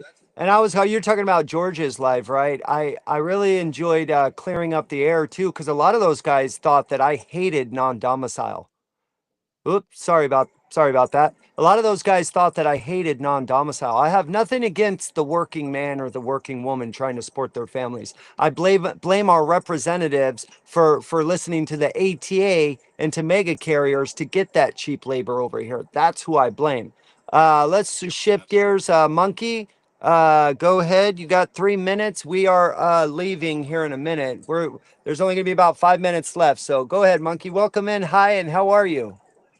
I'm fine. Good morning. I just wanted to tell you safe travels, and we are all watching, and we all need what you're doing. And if there's anything we can do to help, let us know. Thank you so much. Just watch Thursday, Friday. Just watch, comment, share, try to make it go viral. If we can make it go viral. And by the way, I have a surprise when I get there. It's a 25-year immigrant that came here 25 years ago from Cuba. He's actually an engineer. He's got a college degree. He had a small carrier. Also is not doing well in the trucking industry. He's going with me. We're going together hand in hand. An American born citizen and an American citizen that came here from another country and got the American dream and is now failing, right? So we are going side by side as truck drivers, as owner operators, to try to talk to Donald Trump, JD Vance, Sean Duffy, for the American truck driver, for the American citizen, because we're sick and tired of being sick and tired. So what better movement than that, right? An immigrant and an American both going to show, hey, not cool, man. We need change and we need it now. So I'm hoping it goes viral. I'm hoping that I can give a voice to all those people that DM me that tell me they're losing their house. They haven't seen their family in 3 months. Their wives are complaining it's not enough money. How insulting is that? That you're out on the road burning 3,500 miles a week and it's not enough. What an insult. What an insult. Risking your life. And risking your life. Yeah. And how lonely truckers are. It's not easy to be in this 72 square foot box day after day after day after day after day. It messes with your head, you know? Absolutely. And what do we get for it? Nada. Nada. There's just Absolutely. I know I've said it before and I'll say it again. I ice trucked for 3 years and I haven't had medical insurance because I am an owner operator for over 10 years. And when my truck crashed, all I had was liability where everybody's covered but me because I can't afford full coverage on it. And then it not only cracked my head open but broke my back in 4 places. And I have 3 granddaughters in college that are not going to drive truck when I leave this earth. So what did I do? I went to the hospital, got a back brace on my back, got the CAT scans and stuff, was told to see a spinal cord surgeon, but I didn't have the money for all that. So my bills are crazy for what I did do and got the brace on my back. I was back driving my truck with a broken back in 2 weeks. And that's all because of what's going on out here. I can't take time off. I got a family to take care of. yeah. Well, Unless God makes me just immobile where I just really can't sit in that seat and steer that wheel, then I'm in trouble. Well, Monkey, you're not alone. This is what I'm fighting for. In my opinion, you should be completely taken care of in the hospital. Any kind of follow-up, physical therapy, there shouldn't even be a copay. Like the medical, for 15 years, I've never had medical for myself or my family. Never. And everybody wants to point the finger, say, oh, it's all your fault. How is that my fault? I'm out here working 80, 90 hours a week. How is that my fault? No. So if I get sick, I should be taken care of. We all should be taken care of if we're sick. Just like the nurses in the hospital. Huh? We should get overtime. We should. Well, I'm going to try to get Trump to apply pressure. That's one of my main focal points is Connor's Law, which is English proficiency bill, and the GOT Act, which is overtime pay for truckers. And I'm going to apply pressure to Sam Graves, the Republican Missouri congressman who is in charge. He is at the head of the Trucking Infrastructure Committee. And you know what he says about trucking? Trucking is fine. Yeah, trucking is not fine for the truck driver. The American truck driver is sick and tired of everybody taking money out of their wallet. Everywhere you go, people are trying to take money out of your wallet, and I'm tired of it. Get your sticky palms, your sausage fingers off my wallet, man. I earned that money, not you. So stop coming up with clever ways to take money from the American truck driver. Stop trying to pass laws that benefit you to take more money out of the truck driver. Like we have a driver shortage, right? You guys see what the ATA did there? Yeah, bullshit. Bullshit. They send everybody to school for free. Yeah. And we are so overwhelmed. I used to count 6 cars to every truck. Now I'm counting 20 trucks to every car. Wow. I mean, I'm counting them as I go down the freeway, and they need to know. I mean, to address what that young man was saying before, I have to pray about it because I know a lot of good people that are immigrants and Yes. deserve to Yes. work. But when you need to bring up when the government is letting them come over here, they live in other countries and they're running all the way through the United States. It used to be they could come in 30 miles, drop their load, we would take it from there. Well, they're doing it for pennies on the dollars for pesos. We cannot compete with pesos until they stop that. Right. They can deport all they want. It's not going to work. Not only that, we already allow 1 million people here legally. We already allow 1 million legally. Oh, George is here. He'll speak a little bit of that. We already allow. What's up? Hey, what's going on, George? We're wrapping it up right now, but I'll let you. You can have 3 minutes, brother. When I saw you, I was like, I got him do him the respect of letting him in. I didn't want to interrupt her. Is she done with her statement? I didn't want to be rude. Oh, right on. Absolutely. Go ahead, George. Yeah, so the thing you just mentioned about the immigrants coming in and for like 30 miles and then go back, that's a different category. So there's a difference with non-domicile and then that federal license. So that federal license is that Canada, Mexico, the United States, Canada, Mexico treaty that Mexicans live in TJ or something, and then they come in and they're supposed to come in and deliver and then go right back. That is a whole different thing from the non-domicile. Non-domicile is people like me that actually live here. But one thing that caught my attention, Vince, when Vince said something earlier, I've been on the live for a while, but Vince said something earlier about when he's talking about the EOD. He says that we're all grown men and that we shouldn't punish everybody. You should punish the people that are doing bad. That's one thing you said, Vince. I think that's the same mentality should go to the non-domicile situation. Hey, why blame all non-domiciles? It should be the people. Oh, that of course, of course, 100%. So yeah, so the thing that you were mentioning about drivers coming in and doing it on dollars, even I have a problem because I can't compete when somebody that lives in TJ on pesos and they're supposed to come and make a delivery and they'll go right back. But no, they take a little 2 extra days and they'll take any little load and what they make in this load that day, it counts for the whole week on their side. So that's a whole different problem. That's a licencia, the federal license that they're giving out in Mexico and in Canada. Right. That's a whole different thing from the non-domicile, but it's all one together. It's cabotage, bro. It's cabotage. Yeah. Yeah, but it's like I said, I'm not like I told you, Vince. I'm not. People say that I'm. Why would I go into the? You could say the enemy side, but I don't think it's the enemy side. It's like, dude, I'm out here spreading the word that we're not bad people. We're not. It's like the guy in the bottom. He said, I can't see his name, but the guy he was on my live the other day. He asked me a question saying, "Hey, what do you have to say about non-domiciles are supposed to? It was created for farming or whatever purposes." My answer to that is, "Hey, I went to the DMV. I took my documentations. I took my work permit, and then I qualified. And they said, here you go. And for the last 11 years, I had my license. Had I went that day and it says you don't qualify, then that's the end of the story. Like I don't qualify, and that's it. But for the last 11 years, I've had my business. I have my home. I have my trucking company." And for 11 years, I was good. Suddenly now it's like a slam in the face. Like, yeah, you're not good anymore.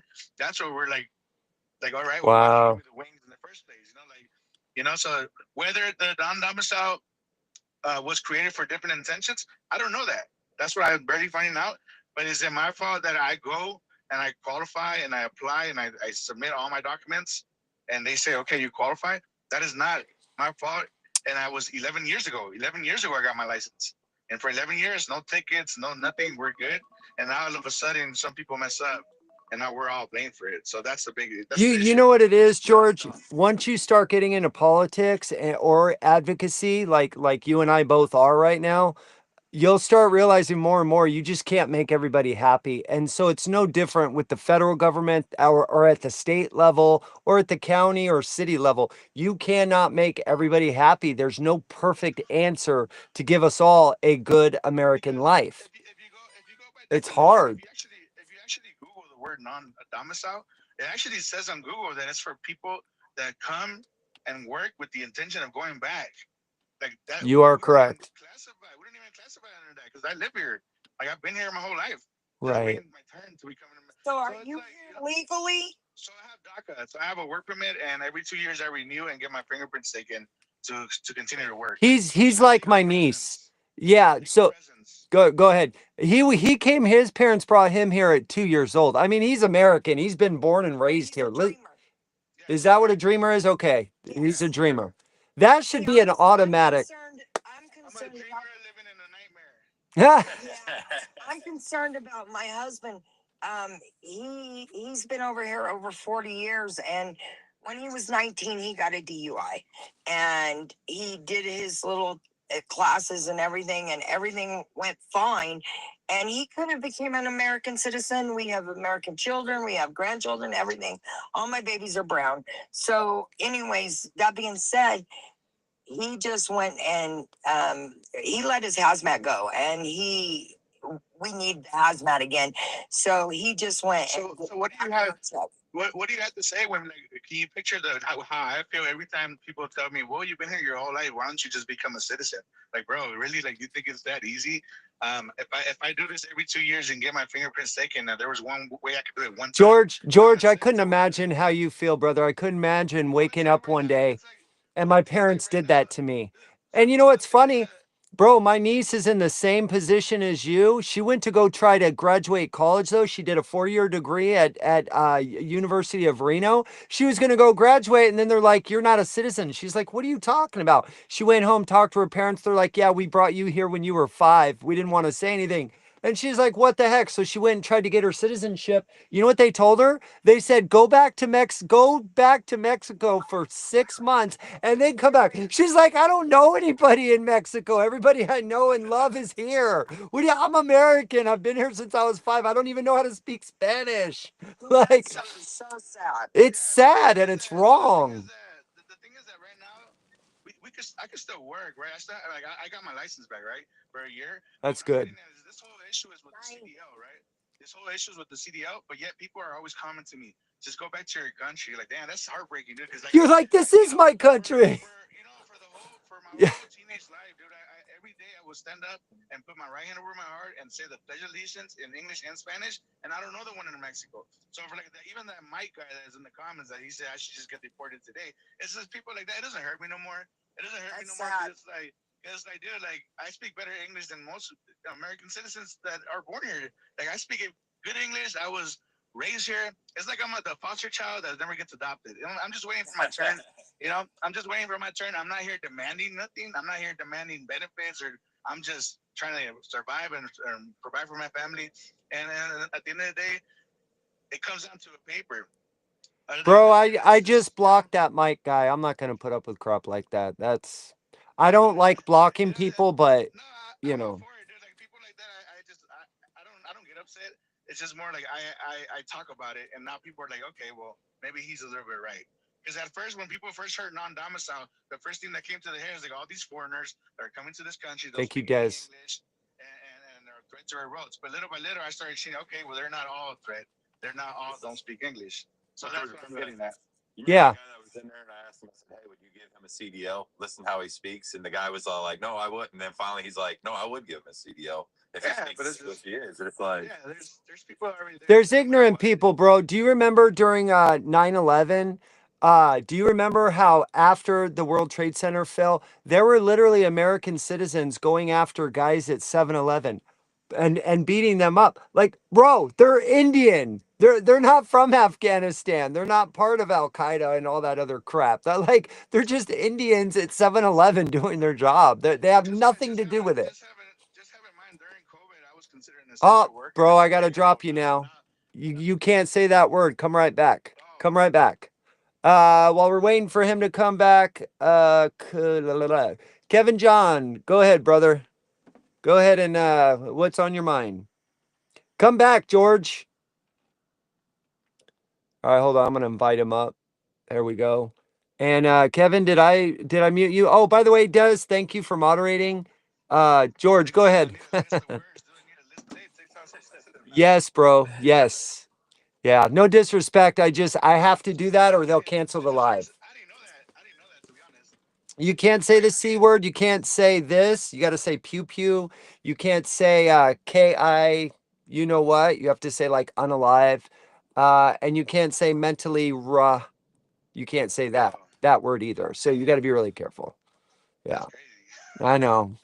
Hey, You know, we don't like following the rules, but when we're on our own property, and I had a friend of mine, dude, my buddy Jose, right? He's my best friend.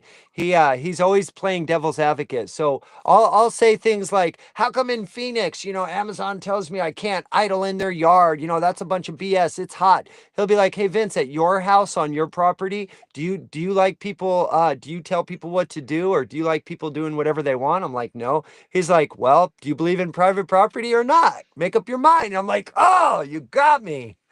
I gotta So, go, guys. I gotta run in and get my paperwork going to Ohio. Safe travels, Vince. thank you, Monkey. Yep. We'll be I gotta go too. All right. I just wanted to put my 2 cents in there, man. Thanks for having me. Right on, George. Thanks keep for up the coming hard in, work. bro. Thanks for coming in. Keep up the hard work and keep up fighting for them guys. Somebody's got to be a for them.